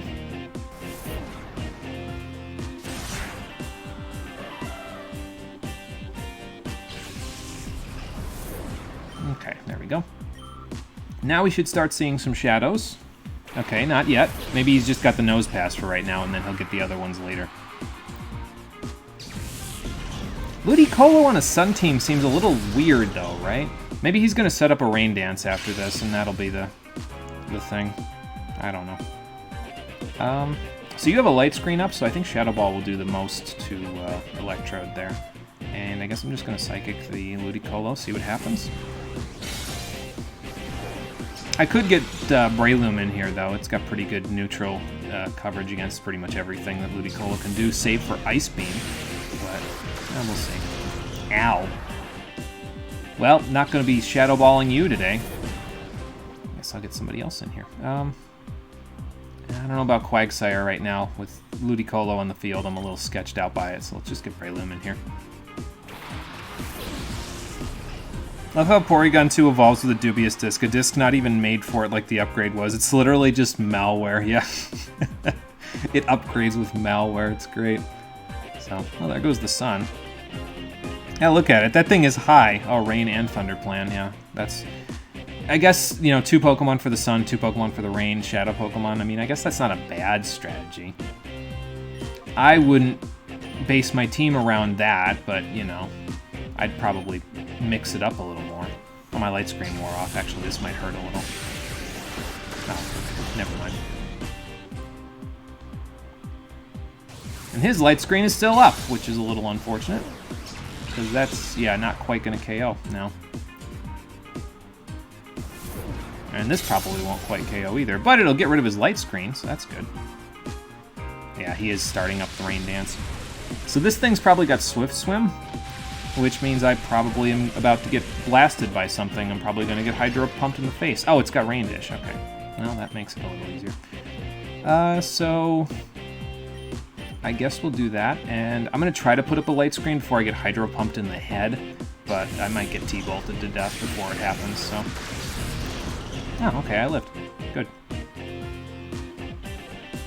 I hate Ludicolo in this gen. It felt like it wouldn't die. It was a good tank.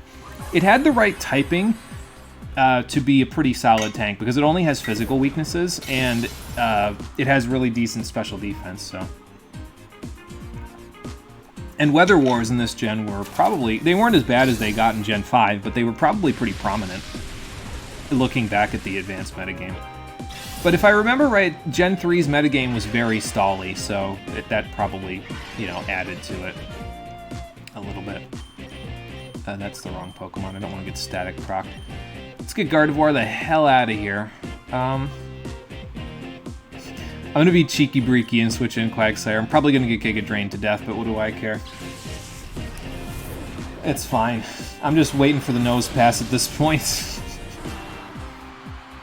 But if this is on Gardevoir, yeah, there you go. I made an effective switch. Imagine Mirabee with a Shadow Lugia because you failed to catch and he's just like throw ball captured. Mirabee, where did you get a Master Ball? Yeah, something like that. Okay, here's the nose pass that got away from us last time, so we'll catch it now.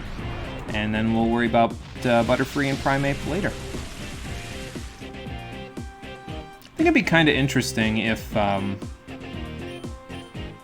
rock types got damaged from rain, but I feel like that'd be a little OP, so maybe not at the same time. Alright, let's yawn the nose pass. We'll get the Electrode out of here, and then I'll switch in Magneton to help me weaken it. Don't know, you never played Advanced Format. Didn't start competitive till Diamond Pro when Garchomp hadn't been banned yet. Oof. Yeah, that's fun. Garchomp got banned for good reason. It was strong, that's for sure. The Rain teams are already OP. Don't give them ideas. Yeah, that's true. Rain is pretty OP to begin with, so I guess I shouldn't tell them, oh yeah, you should add this to Rain. No. No. And I suppose rocks in real life don't just erode immediately upon being in contact with water. They usually have to be in contact with water for a fairly prolonged period of time before they start eroding. So, yeah, makes a little more sense this way, I guess. I think I'm just going to False Swipe, and then... Excuse me, get Magneton in here. False Swipe will do nothing at all, though, because Nose Pass has a lot of defense, even with the level disadvantage, so... Yeah.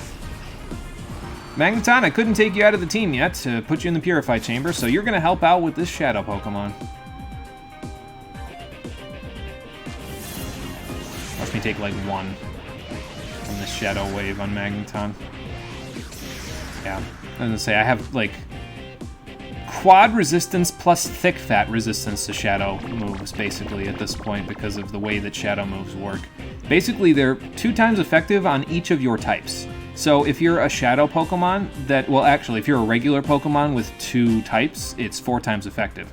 But if you're a shadow Pokemon, it's 1/4 effectiveness times 1/4 effectiveness, so I guess it's even less than that. Or no, maybe it's plus. It's probably 1/4 plus 1/4, so 1/8 effectiveness. Basically, it's not very effective at all. That's the point. Actually, you know what I'm going to do? That false swipe didn't do a whole lot. Let's just start throwing Great Balls. Let's see what happens here. Probably Timer Balls won't be too bad pretty soon either. So.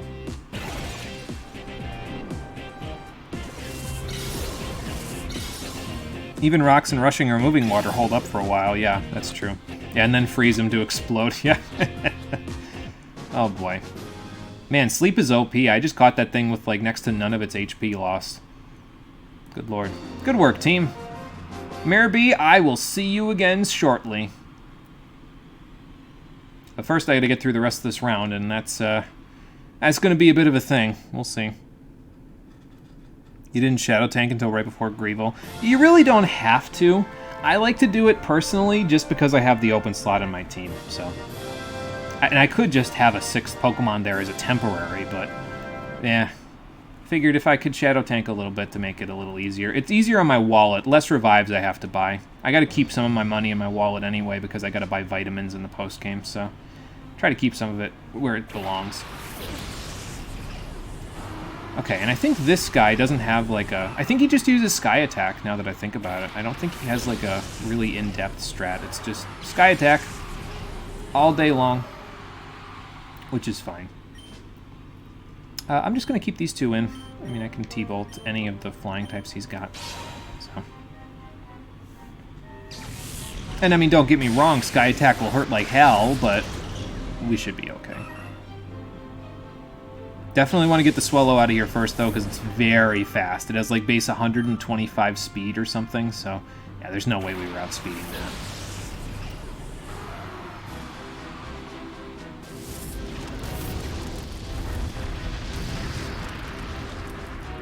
You don't need to, but Greevil is a pain with no Shadow Pokemon to tank for you. Yeah, you need to bring a lot of revives into the final boss fight if you're doing that, because it's gonna hurt like hell if you don't.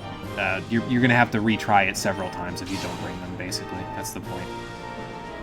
Imagine Shadow Weavile sounds very dangerous. Shadow Weavile, yeah, I mean, if you evolved Sneasel, like because we got a Sneasel in Coliseum, so like, you know, when the physical special split happened and then you've got a Weavile instead of just a Sneasel, it'd probably be pretty good. Well, that Flareon's going to be level 40 after this battle pretty easily. I should get Quagsire in here, actually. No, I guess I'm getting rid of Skarmory, and then we got Murkrow. I'll deal with Murkrow next turn. Quagsire, you need experience to get yourself to 39 so we don't fall too far behind here. Spamming Sky Attack got him into the finals, so it works, that's true. Whatever works for you.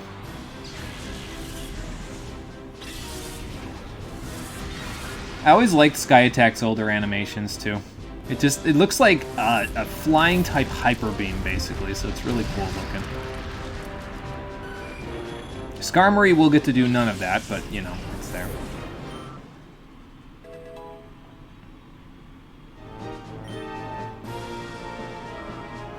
I just can't get enough of Flareon's ridiculous stat spread. Like, it's just got low defense and speed, but everything else is, like, incredibly high. Just always gets a kick out of it, so I get a kick out of it. So...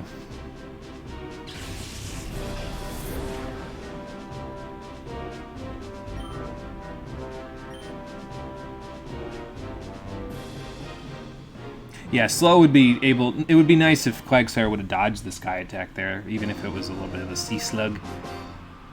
Been able to dodge it, it would have been great. I think Sky Attack has like 90% accuracy, so... yeah. Looks like the Dragon Gun from a certain other GameCube game. I mean, I knew that from Gen 1 there, Malix. I tried to catch a Missing No in Gen 1. That didn't work out so well.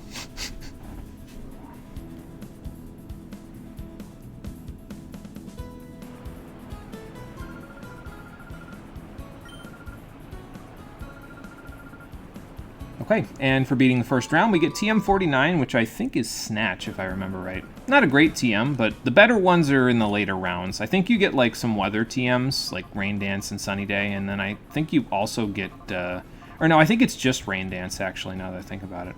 And then, I think you also get, like, Giga Drain and Solar Beam, one of which is going to be pretty good for us because, well, Breloom could probably use Giga Drain pretty well, so... Alright, so let's switch out our Pokemon now. Let's go put... ooh, and Beedrill's done. Nice. That should give us some room for the other Shadow Pokemon that we got in the last batch. Yeah, the animation. I got you at the end there, and I started talking about the animation instead of, you know, Quagsire's speed. That's my bad. I should have clarified at the end that I understood what you meant. Imagine if charge moves gave you, I don't know, +2 evasiveness when you're in the middle of the charge turn. It'd be a cool trade-off. You can just power herb the ability, or you can charge it and risk damage, but if you dodge it, your opponent is eating a 2-turn move. Yeah, that'd be pretty cool.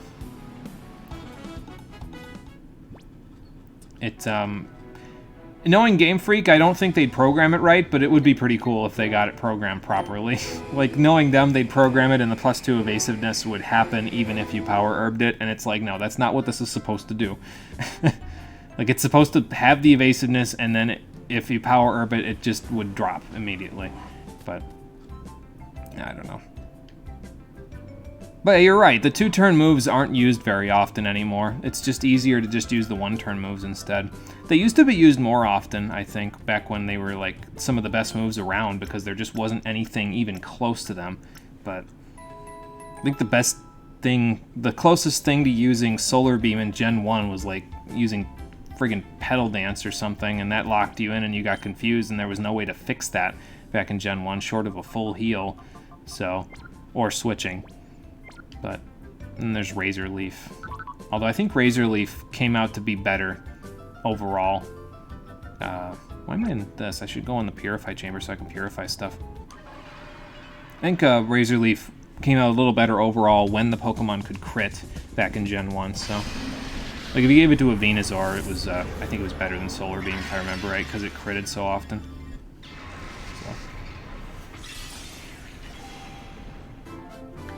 Use the Power Herb on White Kyurem. Imagine what you did. What? Does Kyurem get a 2-turn exclusive move? I forget. I haven't used Kyurem in forever. So. There's one move that increases defense by 1 in that attack. Yeah, Skull Bash. Yeah, that's the one. And it didn't even used to increase defense. That's a more recent thing. I think it started in Gen 3, if I remember right. But I could be wrong. Alright, so let's open the hearts of all 7 of these Pokemon. We'll set up our last 2 sets. And then once we're done with that... Well, we left Realgam Tower, so maybe I'll go back there in a little bit, like if Mirror B decides to show his face there again, or... after we do a few more side quests, because we also need to think about Mount Battle Area 5.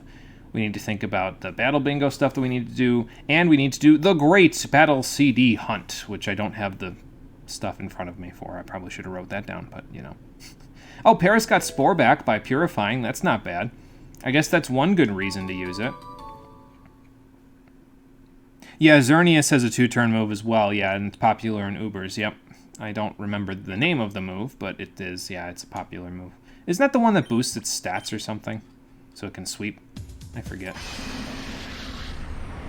But I do remember seeing that. I remember seeing it use that move and have like a Power Herb so that it could get like a big +2 boost to a bunch of its stats, if I remember right. I don't quite recall. Anyway, let's see what Growlithe got. I think Zangoose got Crush Claw and something else. I forget, so... Geomancy, yeah, that's it, yep. I guess Growlithe got Flamethrower, so that's not too bad. That'll save you some time getting that TM. You could have given it to somebody else. And Charm. Not bad with Intimidate and Charm. That's pretty solid. They're not going to be attacking for much. You probably wouldn't even need Reflect at that point. Although, I guess, you know, redundancies, it wouldn't hurt, so... Excuse me. The only Cernius set out there, I swear. Yeah, a lot of people use it, yep.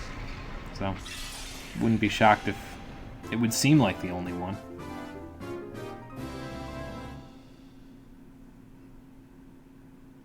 Alright, see what Shelder got. Got Takedown. And Refresh. So nothing really that good, but I think its other two moves were pretty good. I want to say it gets like... Maybe it gets Surf and Ice Beam?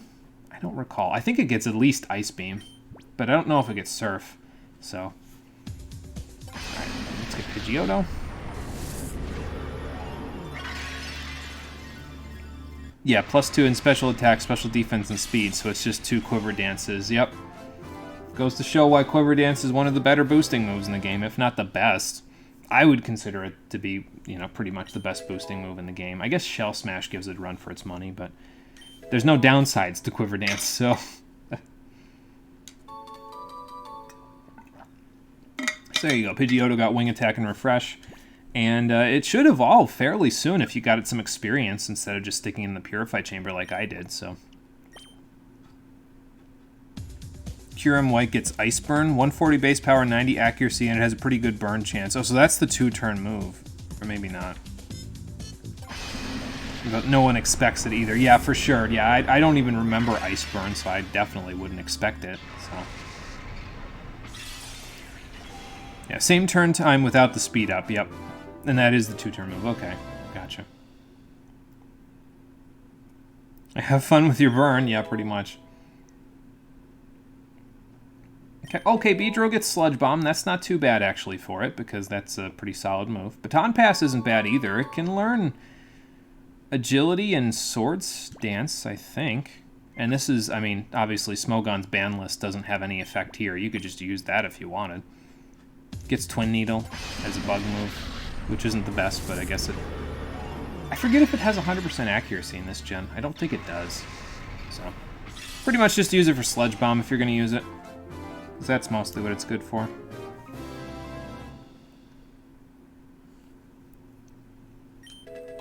As for Tangela, got Solar Beam, probably got Sunny Day as well, somewhere in there.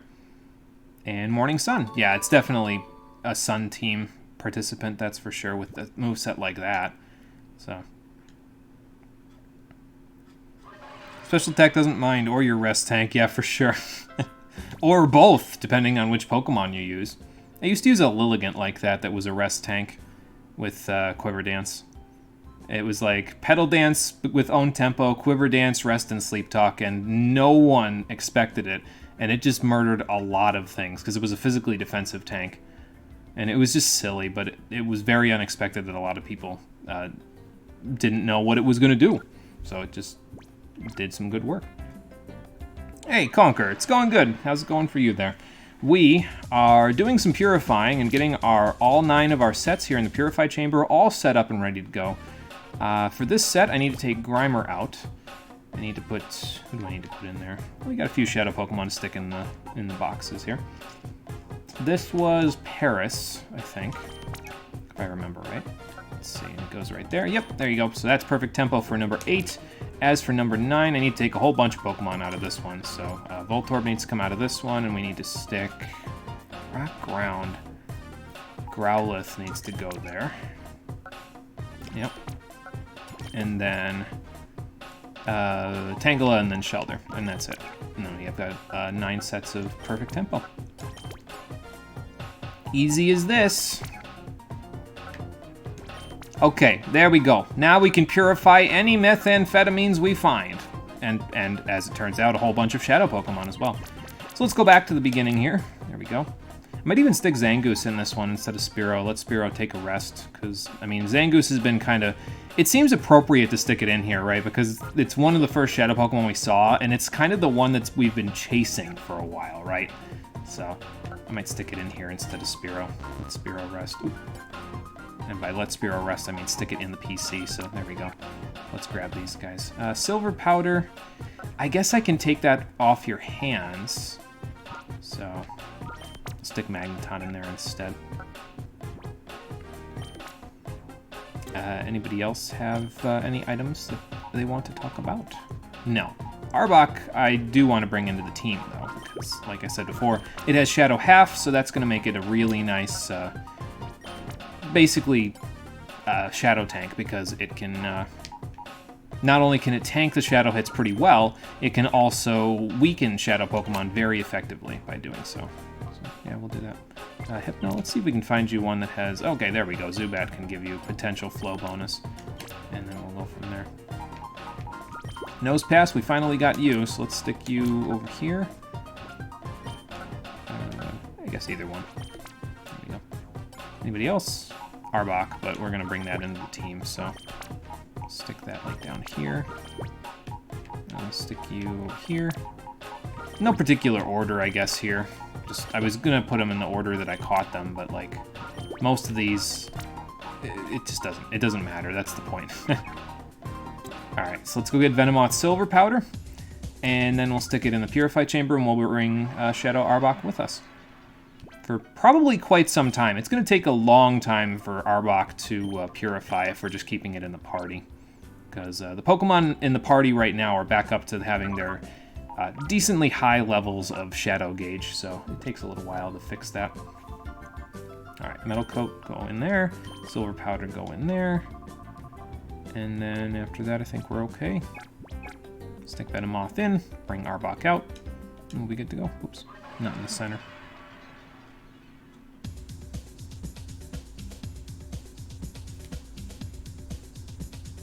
Did some grocery shopping earlier and you're about to eat. Nice, Conquer. Go get yourself some food. Sounds like a plan. Lilligant looks really nice. It really works as one of the beauty Pokemon. Yeah, I love its design. It's fantastic. It's like a woman in a sun hat. It's just, it's so well designed, I think. It's great. Its shiny palette makes sense since it's based on a Rafflesia. What's its shiny color? The red petals turn blue and it turns a brighter shade of green. Nice. And Rafflesias have multiple colors, if I remember right? I forget. I haven't seen any in a long time, so yeah, there's that. But yeah, pretty cool. Only use the Lilligant once in one of your white runs, since you usually go with Leavanny as your grass type. Yeah, and Leavanny works pretty good. I like Lilligant's design so much that I've used it as my grass type in a lot of my, what's it called? A lot of my runs through Black and White 1 or 2, so... Alright, there's our Shadow Pokemon in here for now. Arbok's in the party. We have 3 ground weaknesses now, but that's okay. So, like, the main thing that I wanted at Arbok, those stats look pretty normal, actually. Well, maybe it's minus special attack plus speed, but pretty good. Shed Skin's pretty good. But the main thing I want out of it is Shadow Half. Like I said, it cuts everybody on the field's HP by half, including all Shadow Pokemon on the field. You can protect against this, and I will be doing that liberally.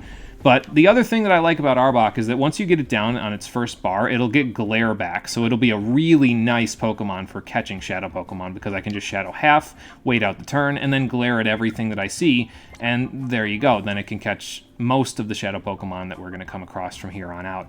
And its level is a little low, especially as you get later into the final dungeon, but because of the fact that it can tank Shadow hits pretty well, because they only do 1/4 of their normal damage, it should be able to hold its own despite being at a lowish level. So, excuse me, so it should be fine. Alright, so now we got a bunch of stuff that we can go do. We can go back to Realgam Tower and do more of the Coliseum. I might go do that. Although I might wait. Well, let me think about that. What do we have left to do? We have to go do the last 2 Battle Bingo cards, which I remember how to do those, so we could go do those. We have to go do Realgam Coliseum rounds 2, 3, and 4. We got Mount Battle Area 5 to go do. But I'm going to do that after I do Realgam Coliseum. We got to go back to pre-gym and fight Justy. I can't forget about that either. And we got the Great Battle CD hunt to go do as well. So we'll go do that shortly enough.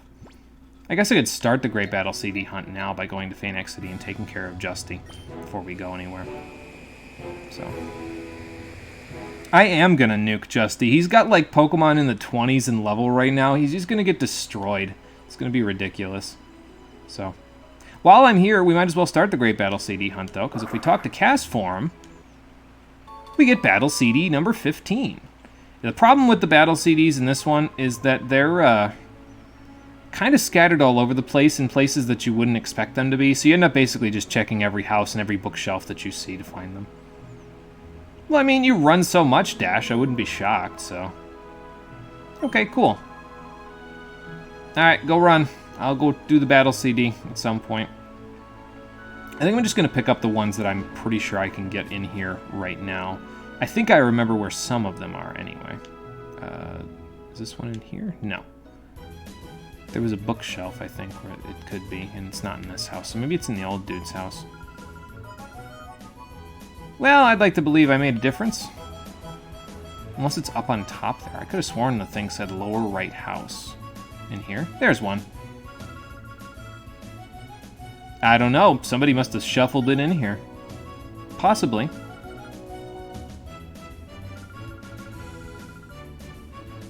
Yeah, sorry about that. That's got to be, you know, traumatizing. Okay, I'll take it with me then. It's Battle CD number 10. Nice. The reason, by the way, why I want to do the hunt now is because basically after every major story event, there are more battle CDs scattered around the world because I would assume Trudley and Folly have gone to more places and placed them in more other places. There's even one back at Dr. Kamenko's house now that we didn't get before that you couldn't get until right now after clearing the key layer. So, yeah, there's a total of, I think, between the ones that we have and then the ones that you can buy at the shop once you clear them, we can get all but, I think, 5 or 6 of them right now at the moment. And I know where another one of them is. It's in here, but... Yeah, in black version, you're stuck with Cottony and Whimsicott, so a little bit... I mean, I like Whimsicott, but I don't like it as much as Lilligant, so... Hate detangling your hair. Oh my god, my hair's getting so long. I need to get a haircut soon. I also need to go use the restroom, as it turns out, so I'm going to go do that and also refill my water. Apologies for all the breaks today. I had to take one earlier because of a contact tracer call. But we'll be back, and then we'll nuke Justy, and then we'll keep going.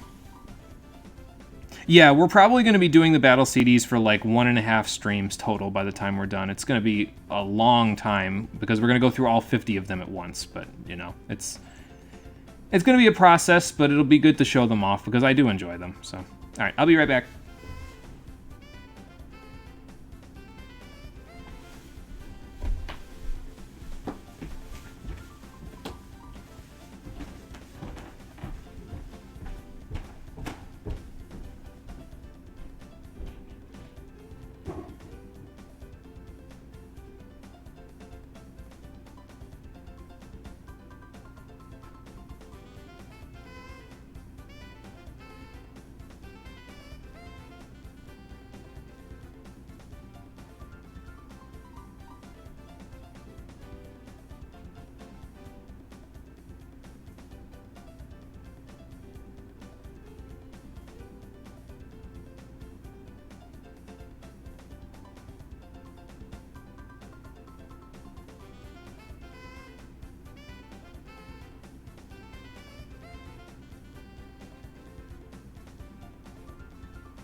Probably should have come out of the menu or something so you could at least listen to Pre-Gym's pretty good music in the background. Oh well. Probably need a haircut too. Yeah, I don't want to either, but I probably do. I look like a bag. Like a shaggy dog at the moment. It's ridiculous. I gotta get it done. But anyway, we're back. Who do I want to have out first? Probably these two will work. I'll probably want to switch Laren. Well, maybe not for the Justy battle. I don't think I want Laren out front. It'll be fine. Whatever. We'll take it in stride. No big deal. Hey, Justy. Yeah, I heard, although it's been a little while since I got the email, but... Sure, I'll battle with you. Yeah, but it's just exactly like it was in Coliseum. Before you battle Justy, you have to fight 4 trainers in the knockout matches, and once you beat them all in a row, Justy will fight you at the end. Unfortunately for us, they're all, like, really, really low level for us at the moment, because you're supposed to do this, like, in between finishing out Phaenax City's takeover and the SS Libra. So... yeah, whoops. Like, basically what you're supposed to do is once he gives you the email inside the SS Libra to say, hey, Pre-Gym is back open, you're supposed to leave the SS Libra and come back here and fight him. Unless you want to do it now, in which case, well, I guess you could just do it now. So. But yeah, as you can see, the levels are not exactly high for this one. Oh my lord, these things are going to get destroyed. What the hell? Alright, Marie, go ahead. Go take your nap. I will see you on the next one. Have a good sleep. That's what I'm going to be doing pretty soon. I'm going to be sleeping from the low amount of effort I have to put into any of these battles. I guess that's about awesome. At the appropriate level, it would probably be a little threatening, but, well, it's really not at the moment, so. This is like going through an old Mount Battle area that you, like, this would be like me going through area 3 again at this point or something. Like, we wouldn't have hardly any problems at all with it. Use your head, Laren. Just keep using it. We'll get there. Nope, I didn't KO it. Nice. Maybe it'll be able to do something. Oh, nope, Ice Beam. Goodbye. Yeah, I know. Maybe if Justy's email wasn't so poorly timed, this wouldn't be happening. Because, like, yeah, I mean, you're in the middle of... You just found out, oh my god, I found the actual ship that held all of those shadow Pokemon on it? Was she supposed to say something? Did I just accidentally mash through her... whatever she says? I don't know. I didn't even see it. But, yeah, you find out the ship where all the shadow Pokemon were taken from in the beginning of the game. You've been looking for this ship forever, and you finally find out it's in the middle of the desert, halfway across the region. And then Justy's like, hey, my gym's open. It's like, dude, you want to talk about a pace breaker? That's a pace breaker. Good lord.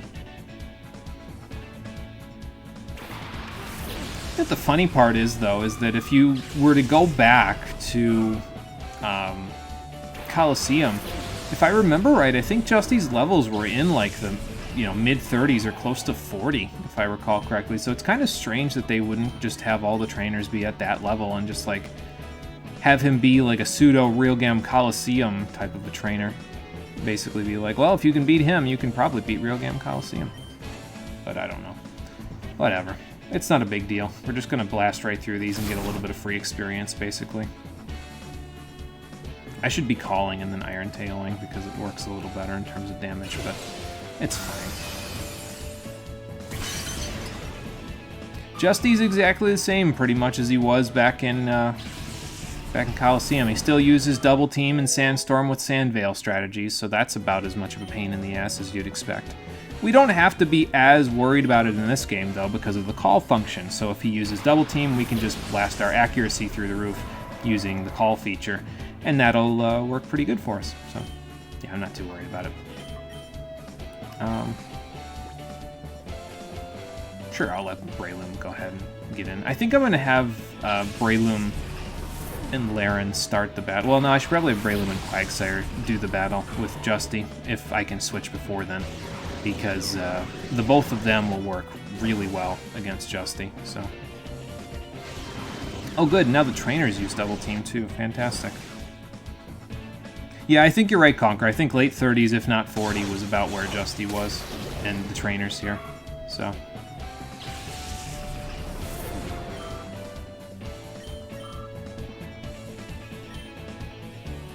Actually, I don't know. Maybe the trainers were a little bit lower level, and then Justy himself was at like 40. I'd have to go back. I forget, to be honest. So, one nice thing I'd like to say about Coliseum and XD over Pokemon Stadium 1 and 2 is that, so in Stadium 1 and 2, when you missed a move, you still played the move's animation. It just played a very slightly different sound effect to indicate that it missed. I like the fact that they just change it so that it doesn't play the animation at all. It feels like it saves a lot of time when you do that. And it also saves a lot of anticipation, so you don't have to be like, oh, I hit my move. No, I didn't hit my move. I missed because I had to wait 6 seconds for this thing to throw rocks at something, only for me to find out I missed my rock slide. Yeah. So, I don't know. I like that myself because it feels like it's a little bit more of a time and anticipation saver. If you don't, like, I don't know what the word I'm looking for is, but basically they're not rubbing in my face that I missed, being like, oh, you're gonna hit it. Nope. Pull the rug out from under you, basically, you know? So. Actually, you know what? I should probably, because Quagsire can live in Earthquake, I'm not even worried about it, so I should probably do this and this. Yeah, see? No problem. Everybody else, on the other hand, I don't know about them. Alzoomer will live. That's okay, though. You can handle that. There's the Yanma. Here's the Mud Shot before you start double teaming. These trainers have been training under Justy, so it makes sense that they'd pick up on his strategies over time. Yeah, that's true, yeah. Because if he's been teaching double team strats, then yeah, they would definitely pick up on it, so. And there's a double team, speaking of which. And we still have one more trainer to fight with double team strats. I wonder how much money I'm going to have when I'm done with all this. Probably going to be a decent chunk, at least, so. Oh, speed and evasiveness boosting? Boy, you gotta stop that right now. I'll use Call if I have to, but I'm trying to... I mean, all I gotta do is hit 1. That's it.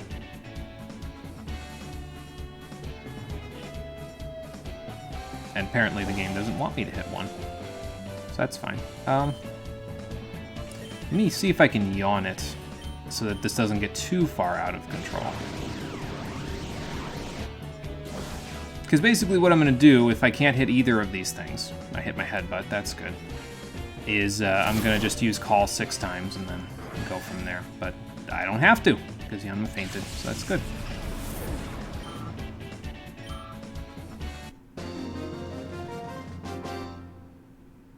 Nopal, you better nope on out of here, sir. Get that shit out of here. I'm getting some good money out of these people, though. I'll tell you what, especially the super trainers, so... Probably, if I had to guess, each of the trainer classes are programmed in the game to give a set amount of money based on their levels and a bunch of other stuff. There's probably like a formula in there that tells you how much they give. Because he gave me almost $5,000 just there. We weren't getting that kind of money unless we were fighting like a really high-end Cypher trainer. So, we should have pretty good money by the time we're done thanks to this here amulet coin. It's a really nice item. You definitely shouldn't underestimate how good the amulet coin is. It does work for people.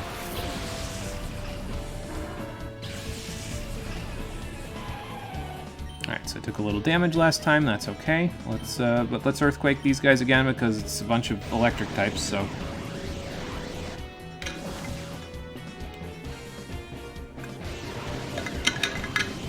And in the event that I miss my Earthquake, I'm going to ask how I miss an Earthquake, because it's an Earthquake, but... that Pokemon logic, right? Well, I didn't miss that one. Missed that one, though. That's okay. We'll get mine in. Just might take a little bit, that's all. Absol. Okay, that's going to get Water Pulsed, I think, so it probably won't be here after this. Doesn't have the best defenses, so... Yeah. Oh, okay, it lived. Cool. That will work. I can handle that. How about we Mud Shot the Mine? And I know I don't have a lot of accuracy with that, but Laren, I think, is a little faster, potentially, than Absol, even because of the level difference, so... Yeah. We should be able to hit it and then get this double team shit out of here. There you go. Yeah, it's probably either a preset amount that they like set in each trainer individually, or it's a formula based on different factors that determines it. One or the other. Don't know which, but it's probably programmed specifically in a certain way. Oh, I hit my Mud Shot, even with the evasion boost. Good.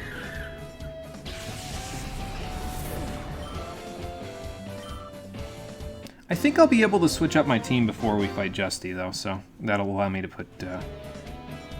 Oh, they don't say anything. Okay, so you haven't been paying attention again. Be able to put Breloom and Quagsire in first and second, so that way we can have them work. I mean, if it doesn't happen, that's fine. It's just we'll have to deal with a little bit of double team shenanigans, that's all.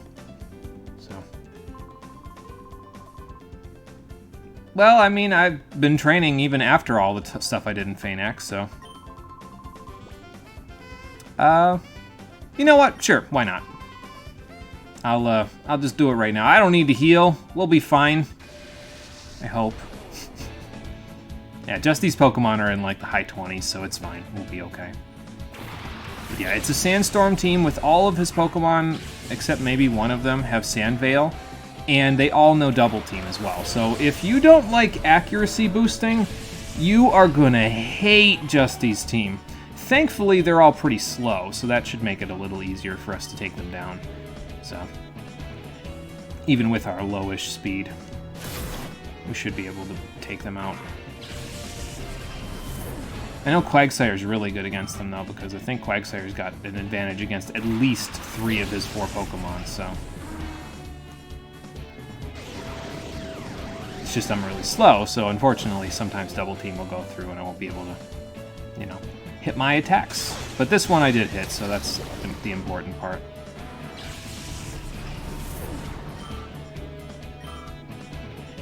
Okay, well, Quagsire's getting up there, that's for sure. Nosepass is really slow, so I don't think I should be too worried about it. I think I'm just going to Ice Beam the Gligar and hope I hit. And then we'll just... I don't want to Earthquake because... Yeah, Earthquake wouldn't be too good.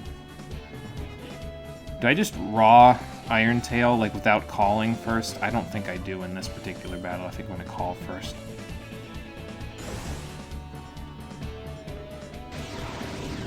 Yeah, if you've got Swift or Aerial Ace, this battle is really, really easy because you can just... You never have to worry about missing your attacks if you've got either of those. And that's how we beat Justy in Coliseum as well, is because we had Feint Attack on Umbreon, so I just bought a bunch of X specials, gave him to Umbreon, used Helping Hand where needed, and then just blasted through his team without even giving a shit about him double teaming at all. So... Well, we're back up to 75% accuracy. It's okay. We'll make it. Eventually. I feel like Giovanni from Pokemon Puzzle League at this point. You're wasting my time! Because that's essentially what's happening, so... I shouldn't be using Iron Tail here now, though, because it's probably got, like, really low accuracy at the moment. Not that it matters anymore, because there goes Nosepass, so... Man, if it would have lived on 1, I'd have been pissed. Not really, but... I'd have been like... I guess I did it anyway. Oh well. There goes Justy. Probably could have beat him right when he said it as well, but it's, you know, not really a big deal. Got some money for beating him. Glad you had fun. I can't say I've ever had fun when I've been fighting teams with Double Team, but, you know. And for defeating Justy, along with all the money that you got, you also got a Lumberry and TM32 Double Team. So that's cool. You're welcome. You need to find a better battle style, bro. I gotta tell you. Double team shenanigans has never been cool. It's never been the hot thing. It's always annoying. But at the very least, his gym is here, which allows me to go downstairs and collect another battle CD. I think there's one in the desert area, if I remember right. There's probably more here in Feynac, but I don't remember where they are. So I do know where this one is, though. So we'll grab that while we're here. That's the Metronome CD, if I recall correctly. So... Hey, what's up? Oh, yeah, no. Sorry, hopefully your Pokemon comes back soon, but no, it's just a battle CD. Wonder where his Pokemon went. I probably could talk to all those people down there and find out, but... Oh, well, I already came upstairs. No point now. Alright, so... Our Pokemon are getting there in terms of their levels. Do I want to go do more of Realgam Coliseum? I suppose that wouldn't be a bad idea. We could probably get Laren up a few levels if I leave it in front to start with, and go from there. I should probably go replenish my item supply, though, shouldn't I? Well, I can do it later, before the final dungeon. We've got enough fresh water and Moo Milk to where I don't think we got to worry too much. And once we do the 4 rounds in Realgam Coliseum, we can do the Battle Bingo stuff. We can go do Mount Battle Area 5, which is a little bit higher level than Realgam Coliseum. I think they're in, like, the low 40s or something like that. Basically, it jumps by about 15 levels each time you go to new areas of Mount Battle. Except for in the last 4 areas, I think it's about the same. Like, it's between 57 and 60. So... But I don't want to do anything above Area 5 because I don't need any of the TMs up there, and, well, I'm not planning on getting my Pokemon above level 50, and those ones above in the high 50s, those still give experience, so I'm not going to bother with that.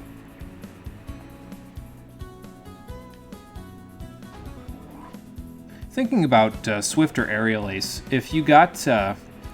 Probably Spearow, if you got it to be a Fearow, would work pretty good in that battle because you just got it from liberating Feynac. So that wouldn't be too bad because it gets Aerial Ace. I think Meowth gets Swift. So there's probably a couple Pokemon at that point that have had Feint Attack. I just don't remember which ones, but yeah. I mean, there's a few options if you just don't want to worry about the accuracy at all and just want to blast him. So, okay, these guys are doing pretty good. So that's good. It's kind of trying to... I don't need to deposit or withdraw anything here, do I? I think I just needed to heal. Yeah, we're good. That's my withdraw stuff, but my deposit stuff, I don't think there's anything new here. Nope, okay. I will want to replenish Pokeballs before we go to the final dungeon, though, because we're going to need them where we're going. There's, like I said, a lot of Shadow Pokemon to catch there, and I am not going to want to be missing them because I didn't buy Pokeballs. That'd be a shame. Alright, so now, let's see here. Who do I want to take in front? Gardevoir is not a bad first because she's got Reflect and Light Screen, so she can put that up for stuff that we have a little bit of difficulty with. So, maybe we'll do that. You save again. And then we'll see where the rest of this takes us. Alright, round 2, fight. Here we go. And then, like I said, we'll do the other Battle Bingo stuff once we're done with this before we leave here. So, yep, let's enter with the ones I have. We'll let Arbok hang around. And we'll go do the next challenge. I don't think there's anything in here that we will have significant trouble with. Knock on wood, but... I mean, it's possible. But they're not, like... incredibly difficult. I mean, there's nothing in here that's like EV trained or anything like that, unlike the final Coliseum in the game where the Pokemon are like perfect IVs, fully EV trained, competitive movesets, a bunch of bullshit in their movesets. So, do I have anything good for fighting types besides Gardevoir? I mean, I guess Gardevoir's enough, so... I think I remember this lady, though. Yeah, she's got... Okay, so here's what she'll do. She has a Hariyama, but she also has that Misdreavus. And Misdreavus is actually the threat here, because it has Imprison, and it can imprison the moves Psychic and Aerial Ace to prevent you from using them on all the rest of her fighting types, so her fighting types can just blast the field. So it's actually kind of a pretty keen strat. I like it. I'm just going to use T-Bolt in case the Misdreavus is faster than me. It has Levitate too, so I guess I'm going to get Laren the hell out of here because that's a fighting type. Get me the HE double hockey sticks out. It might have Shadow Ball too, so I don't know if Flareon's a good switch either. I'll do it anyway, because I could just flamethrower it and it'll probably faint after a Thunderbolt. It probably won't faint from one Thunderbolt, from a Pokemon one level lower than it, but still. We should be okay. Yeah, so here's what she normally does. So she'll fake out. Usually if you have a Psychic type on the field, she'll fake that out first to make sure that you can't use Psychic or Aerial Ace, and then she'll imprison both of those moves to prevent you from using them on the rest of her Pokemon, and then they'll, until Misdreavus goes down, you can't use them again. So then, you'll have to use something else to take it down, and then you can go from there. So, let's just Flamethrower and everything. Oh yeah, that's right, and it uses Protect, so it's actually incredibly annoying. Psychic, Aerial Ace, Imprison, and Protect. So that's actually a pretty annoying strat, and obviously Bulk Up is going to make things a little hard, because, Hariyama is getting attack and defense, so that'll make things a little tough, but it's okay. We'll be fine.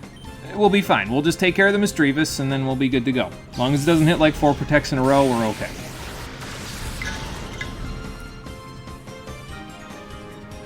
Boy, I gotta tell you, though, if it lives this turn, I'm gonna be pissed. It's a Misdreavus. It shouldn't have that kind of bulk.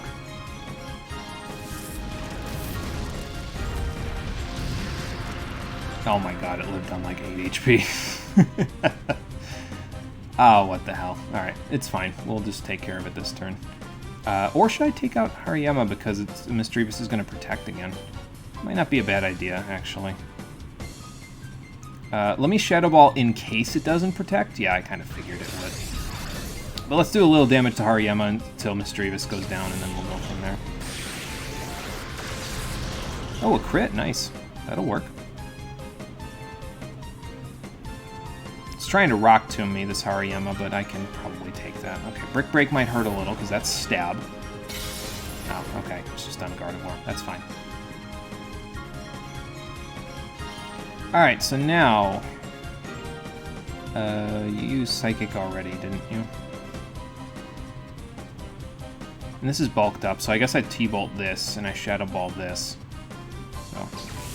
And then this whole problem is completely resolved, because they're both... Oh my gosh. Why is this just live on one, the battle? Like, get the fuck out of here. Low roll bullshit.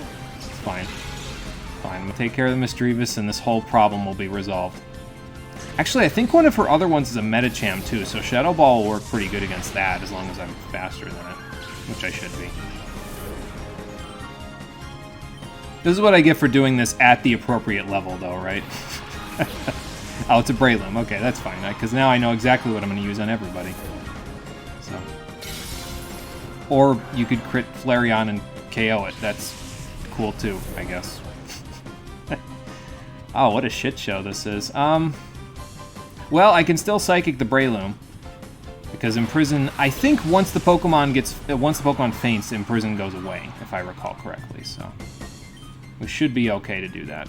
And then let's just get rid of Hariyama, and then we can go from there.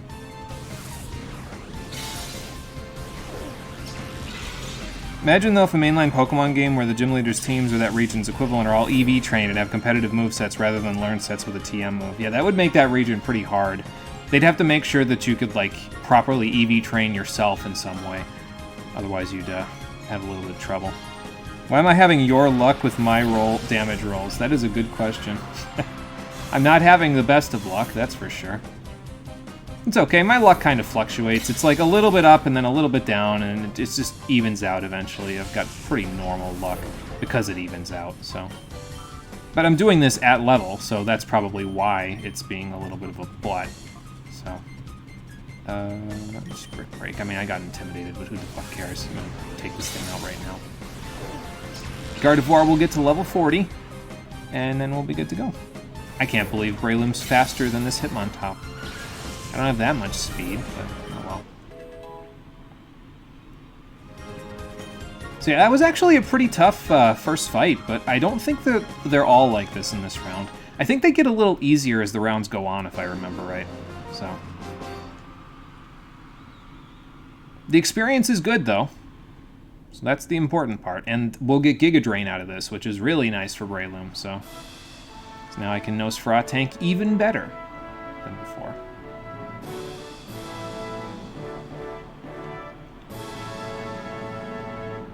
I think what I might do in between streams here is I might go proc the mirror radar if it doesn't go off before the stream is over today.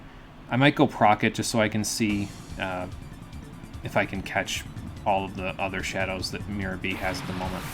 Because I think at this point you have to have, what's it called? You have to, do I have anything that's actually going to work on Shedinja? I don't think so. No, I don't actually. That's okay. I can, once I get rid of Wobbuffet, I can take care of that just fine. Now, if I had done Mount Battle Area 5 at this point, I would have something on Laren to take care of Shedinja, but I do not, so I guess we'll just reflect. And I'm going to call Laren so I can start Iron Tailing.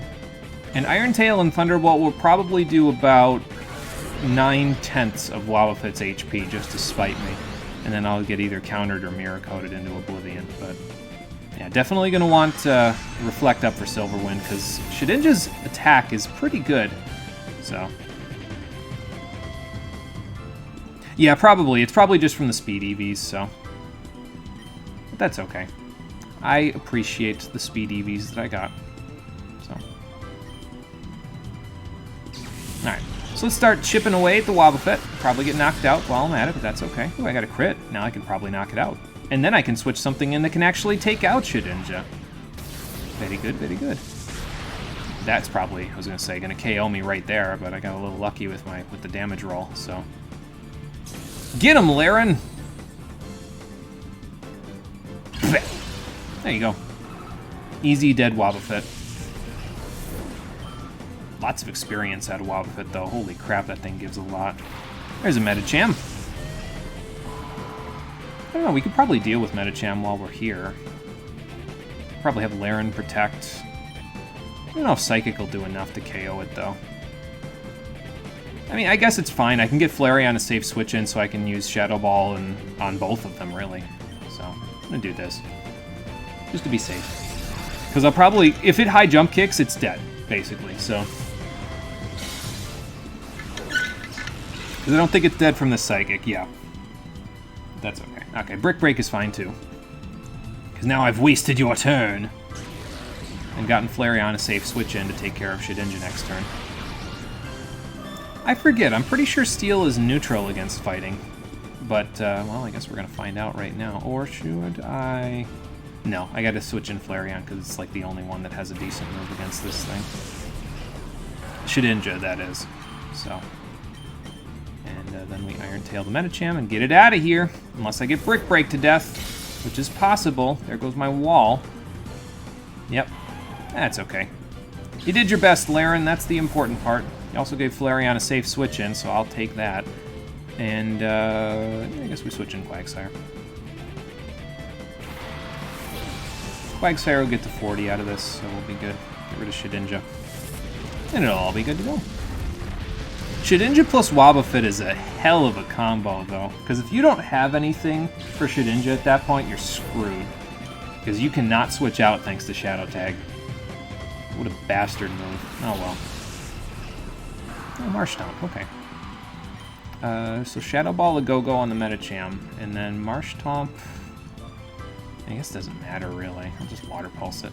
Could get Breloom in here for it. Maybe I'll do that after this. Ooh, yeah, that pure power. Medicham's got some strength behind those punches, that's for sure. Not even bothering to knee me with those weighted legs that it's got. Good lord. That's what those things on its legs always reminded me of, was power weights of some kind. Like weighted clothing in the DBZ series and like games and the anime, I guess. So, ooh, it's got Surf. That's a rare move to see in this one. It can't even KO my Flareon, but thank you for the Water Absorb. I appreciate that.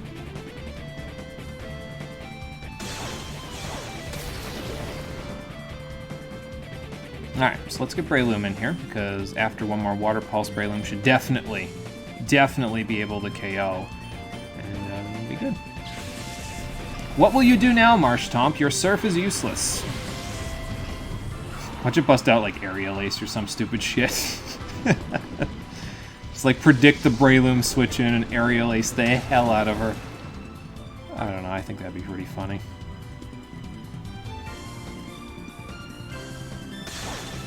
I'm kind of disappointed now that I think about it that Quagsire doesn't do its one animation where when I use Yawn, it just opens its mouth really wide like it did in the Stadium games when it was using Surf. So I'm kind of disappointed that it doesn't do that. Most of its animations are just it, like, headbutting towards stuff. I mean, that's fine, but I like watching it yawn. What can I say? So you'd expect Ice Beam, to be honest. Yeah, that wouldn't be out of the question either. I mean, it's a, you know, it's a Marsh Tomp, so it's probably got a coverage move or two. Apparently, Hebson didn't use the coverage moves, but, you know. Yeah, tricky battles in these Coliseum battles. I like it. And again, I liked Coliseum's difficulty, so maybe I'm... I don't think I'm the odd one out. I think there's a bunch of people online that actually liked the fact that Coliseum was remotely difficult, but yeah. Genius Sonority knew how to make battles a little tricky, that's for sure. Okay, Rain Dance team, evidently.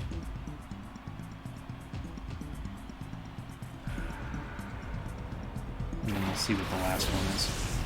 A Surskit? Well, you're gonna have to do better than that, lady. It's got Swift Swim at this point, though, right? I think Surskit has Swift Swim. If I remember right. Well, I have Swift Swim now, too, so I guess it doesn't matter too much. Gonna be water types in this one, but do I care enough to have Laren not stay on the field? I guess I kind of do. Yeah, switch Breloom in. It's the only one not at 40 yet, so should work okay. Probably not against Surskit, but I've got Gardevoir for that, so I'm not too concerned. This should almost KO Mantine, but it probably won't quite KO. It's got good special defense. Okay. You have to forgive me, Mantine's got like base 140 special defense, so usually non-stab Thunderbolts are not enough. It's not like Gyarados, where you can just expect any electric attack that goes its way to just knock it the hell out. But that Surskit has Hydro Pump. That Surskit is not messing around. Oh boy. Let's just Psychic it to get it out of there, and then I'll Mega Drain the Live Disc. Just don't get flinched. It's a fast little bugger. You don't even have Rain up. No, I didn't flinch, so I guess it doesn't matter.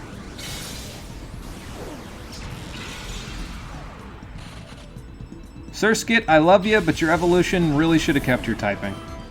I said it last time, and I will say it again till the cows come home. There's Lombre. Yeah. Yeah, the only reason why I ever really remember Mantine's special defense being so high is because I've actually used one before as a special tank in competitive, so that, like, it kind of tunes you in to remember that, you know what I mean? So usually it's not something that people just remember off the top of their heads. Why do you have... Oh, you have Flail. That's why. Yeah. Well, if you fake out Breloom, this isn't really going to work too well for you. Yeah. That strat might have worked a little better if, you know, you faked out Gardevoir. And by that I mean, that strat would have worked a little better if this was actually Pokemon Coliseum's AI. So, oh well. What can you do? Because, like, Pokemon Coliseum's AI would have known that I was going to put Love Disc at 1 HP, and it would have programmed it so that it faked out Gardevoir instead of Breloom, so that it could be at 1 HP so it could use Flail. Even though it would have done approximately 30 damage because it's a fucking Love Disc, but, you know, still. Coliseum loves showing off its strats. It will love showing off its strats so much that it will actively cheat in some cases by manipulating the RNG to allow you to not stop its strats. Oh boy. I'm just salty about some of the times the Coliseum did stuff like that where it looked like it was actively manipulating the game so that you would get to see strategies from it. And salty isn't even the right word because I actually don't mind it. It's just... I like talking shit about it, I guess. Okay, so we had a Sun team from Mirror B, and we've got a Sun team in this one. Alright, well, there's the person that I thought was going to be where Mirror B was. I don't remember which trainer he replaces. Couldn't have been anybody too important, I guess. Ooh, I could actually use Earthquake pretty okay in this battle. excuse me. Oh, I got white smoke. Now I can't get my stats lowered. So I can put up a Reflect, and then I can deal with Skip Bloom later. But let's Earthquake now. One of the nice things about Gardevoir is that it's not the fastest Pokemon, but it's pretty fast, so it can usually outrun anything. And in this particular case, with this team, it can definitely outrun any of my Pokemon with Earthquake, which will allow me to do this. And I mean, I'll still take some damage, as you can see. It's pretty powerful, but still, I can Reflect, so that way I can blast the field and not be as concerned about it. Oh, he hit an Iron Tail without even calling. Good lord. This man has the luck of the gods. Coliseum will act as though it's thinking 5 parallel dimensions ahead of you and just screw over your strategies to do it. Yes, absolutely. No question there. That's for sure. I mean, I'm going to blast myself in the face with another Earthquake if I do this, but I still want Torkoal out of here. Oh, good. Reflect. Well, now Torkoal will live and probably KO Gardevoir, but that's fine. Then I can bring in Breloom and Brick Break. So that will not save this Skip Bloom. That crit mattered because it probably would not have gotten knocked out. And Skip Bloom's got decent special defense, so it's not the best, but it's enough usually. Ooh, and that even gives me a perfect target for the Brick Break.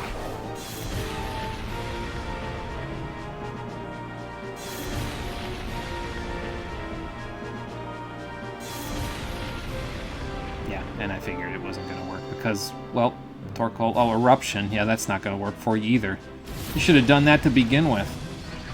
You need a Trick Room team there. I didn't see if it was a sir or a ma'am. I wasn't paying attention. Ma'am, because it's a newscaster. Yeah. I forgot for... I had a momentary lapse of memory. I forgot for 5 seconds. Let's send Breloom in anyway. I'm just going to Earthquake again, because what do I care? I'm going to take, like, what, 10 damage from it.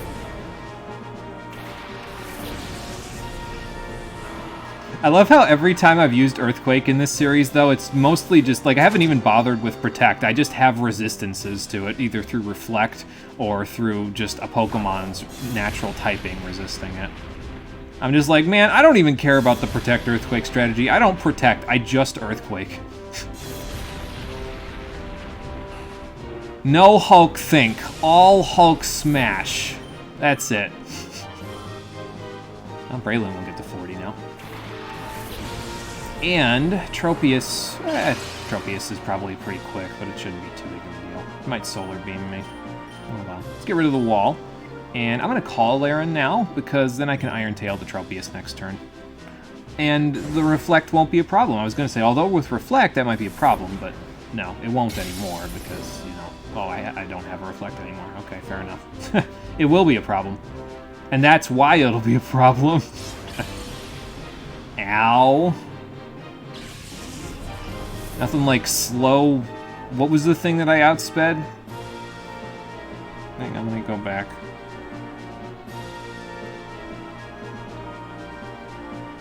Hitmontop. I outsped a Hitmontop, but I didn't outspeed a Tropius. Oh, right, Chlorophyll. I keep forgetting about that. That's my bad.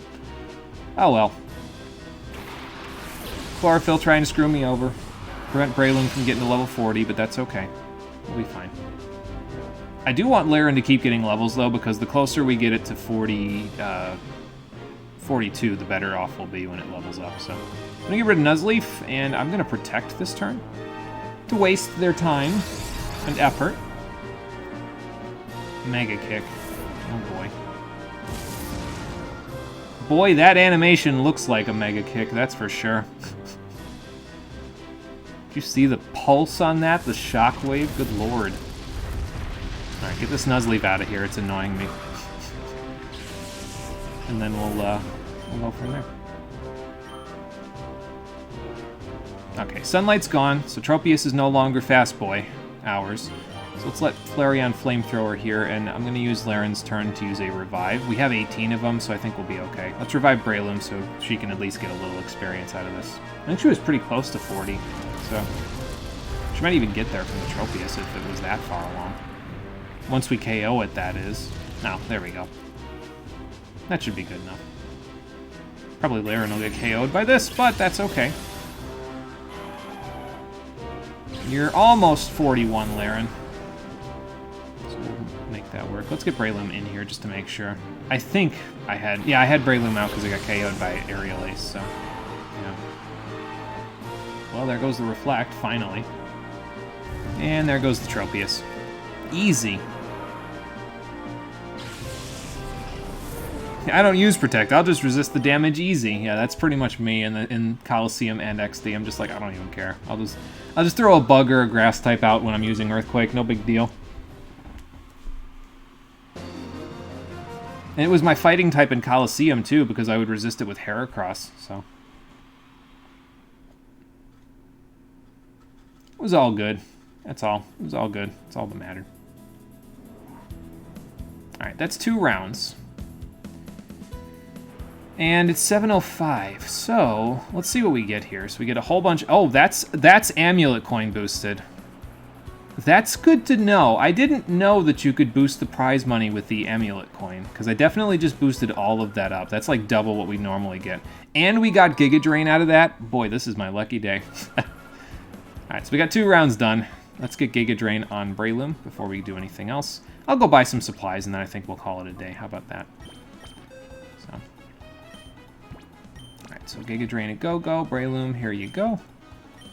I'll give you some of the power point ups that we already have as well for that, because it's only got 5 power points in this generation, unfortunately, so it's not exactly the best. We'll get it up to 8, though. Once we get a 3rd power point up, it'll make it a little easier. I think you get 1 in Dark Isle, so... I could have sworn you got a power point max somewhere as well, but I'm not 100% sure about that, so... Alright, let's give this to you. All of our other moves should be pretty okay on power points, though. We've got a bunch of elixirs and stuff, so I'm not really too concerned. But this is a move that has very low power points for the power that it actually has. So, like, Giga Drain isn't the best move. It should have, like, 10 power points. I don't think that's too unfair. So, let's see. So you're just about 1 level shy of your evolution. That's good. And we're getting there with everybody else. Probably stick Breloom out in front to start with for the next one. And we'll go from there. Yeah, it's definitely... It doesn't have enough power points, I think. They fixed it, though, in later generations, so... Yeah, it should have a little more base power points. They fixed it in later generations, though, not only by giving it more power points, but also by buffing the move, if I recall correctly. I think it's got like 75 base power and 10 power points in starting from, like, I think Gen 7 on. It may have been Gen 6, but I don't know exactly. I don't know why I just healed here. I didn't have to. I guess I'm just in the mood to waste time. Oh well. But yeah, so the main things we got left to do, we got to do the other 2 rounds of Real Game Coliseum, which we'll go do next time. We'll do the 2 extra Battle Bingo cards, so we're done with those. There is one more thing I want to demonstrate with Battle Bingo, but we'll wait to do that until the post-game, I think. So, and Mount Battle Area 5 as well. And then the Great Battle CD Hunt. So we may only just barely scratch the final dungeon on the next episode. But that's okay. I'm not in that much of a hurry. It's going to kind of suck, though, if, like, I do the final dungeon in, not next stream, but the stream after, and then it only takes, like, half an hour to beat the rest of the final dungeon by the time I'm done. And that would only suck because of the fact that, well, I want to try to beat the game's post-game. Ooh, I almost have 100,000 Pokédollars. Nice. That'll help quite a bit with keeping the money together here. But yeah, I want to make sure that I beat the game's post-game before I get my wisdom teeth out, and, well, I think 3 streams will be enough to do that, but I'm not 100% sure, so we'll see. I don't think I have anything that I would want to sell. Pokeballs I can stock up on later. The Lumberry's nice to have around, just in case I need to use a full heal. I can just get rid of that instead of getting rid of something else. So, if you're planning on doing the really difficult post-game content, though, you might want to save that Lumberry because Lumberries are kind of hard to come by at the moment, so it can act as a pretty good hold item for you in the Ore Coliseum in the post-game. That's the name of the super hard content, is Ore Coliseum. We know what that is because we saw it in the battle mode of Pokemon Coliseum originally, but that's where it takes place. And, well, Lumberries are hard to come by, 1, and 2, if you still have a physical cartridge... Oh, there's Maribee. I procced the radar without even thinking about it. If you still have a physical cartridge of an advanced game, so Ruby, Sapphire, Emerald, Fire Red, Leaf Green, something like that, the internal battery has probably run dry at this point, so you... Oh my god, he's back at Railgam Tower again. So you won't be able to grow berries. That was what I was going to say before Maribee interrupted me by going there again. Well, that's okay. We do have most of the stuff we have to do now is centered at Railgam Tower anyway, so taking care of business over there shouldn't be too big of a deal. Let me buy a few other supplies while I'm here, actually. Shouldn't need any more Pokeballs. Oh, you don't sell Hyper Potions here. Yeah, I forgot about that. I guess I'll buy up to 15 Great Balls. We'll throw a few of these at the Pokemon on Citydark Isle, but they're mostly fully evolved Pokemon, which means we're going to be buying a lot of Ultra Balls. And probably a few more Net Balls, probably a few more Timer Balls, so we'll see. Actually, I know where the Hyper Potions are available. They're here in Railgam Tower, so... But yeah, so we got a lot of side content to do before we go tackle the final dungeon. Will we get all of it done? Find out on the next episode of Pokemon XD Gale of Darkness, the Stream Edition, which will be happening sometime early next week at 4:30 p.m. Eastern Standard Time. The only day that I know for sure in terms of streaming next week is that I'm going to stream on Friday, because I think with the post-game content, I'm going to want to stream like Sunday, Monday, Tuesday the following week, because I get my Wisdom Teeth out on Thursday, the 16th. So, I know for sure that I'm going to stream on Friday next week, because that way I give myself at least a one-day break before we get too far ahead of ourselves. We'll figure it all out as we go. Anyway, thank you for watching, everybody. I appreciate you coming out to Twitch and YouTube to check out the stream. I will see all of you on the next one after I post the schedule up on Twitch, Twitter, YouTube, and Discord a little bit after I get this one done. I'm just going to, get the description and everything done for this game, or this stream. And then we'll be back here for more fun in Railgam Tower. So until the next stream, everybody take care and have a good one. So much side content done. So much more to do. I would say take my time to make a Kingdom Hearts reference, but, well, I can't take my time, because pretty soon I won't be able to talk for about 2-3 days very well. I mean, unless you want me to come on the stream with the gauze in my mouth like, "Oh guys, I'm going to play with you." I don't even know what the fuck I just said. It's probably just gobbledygook.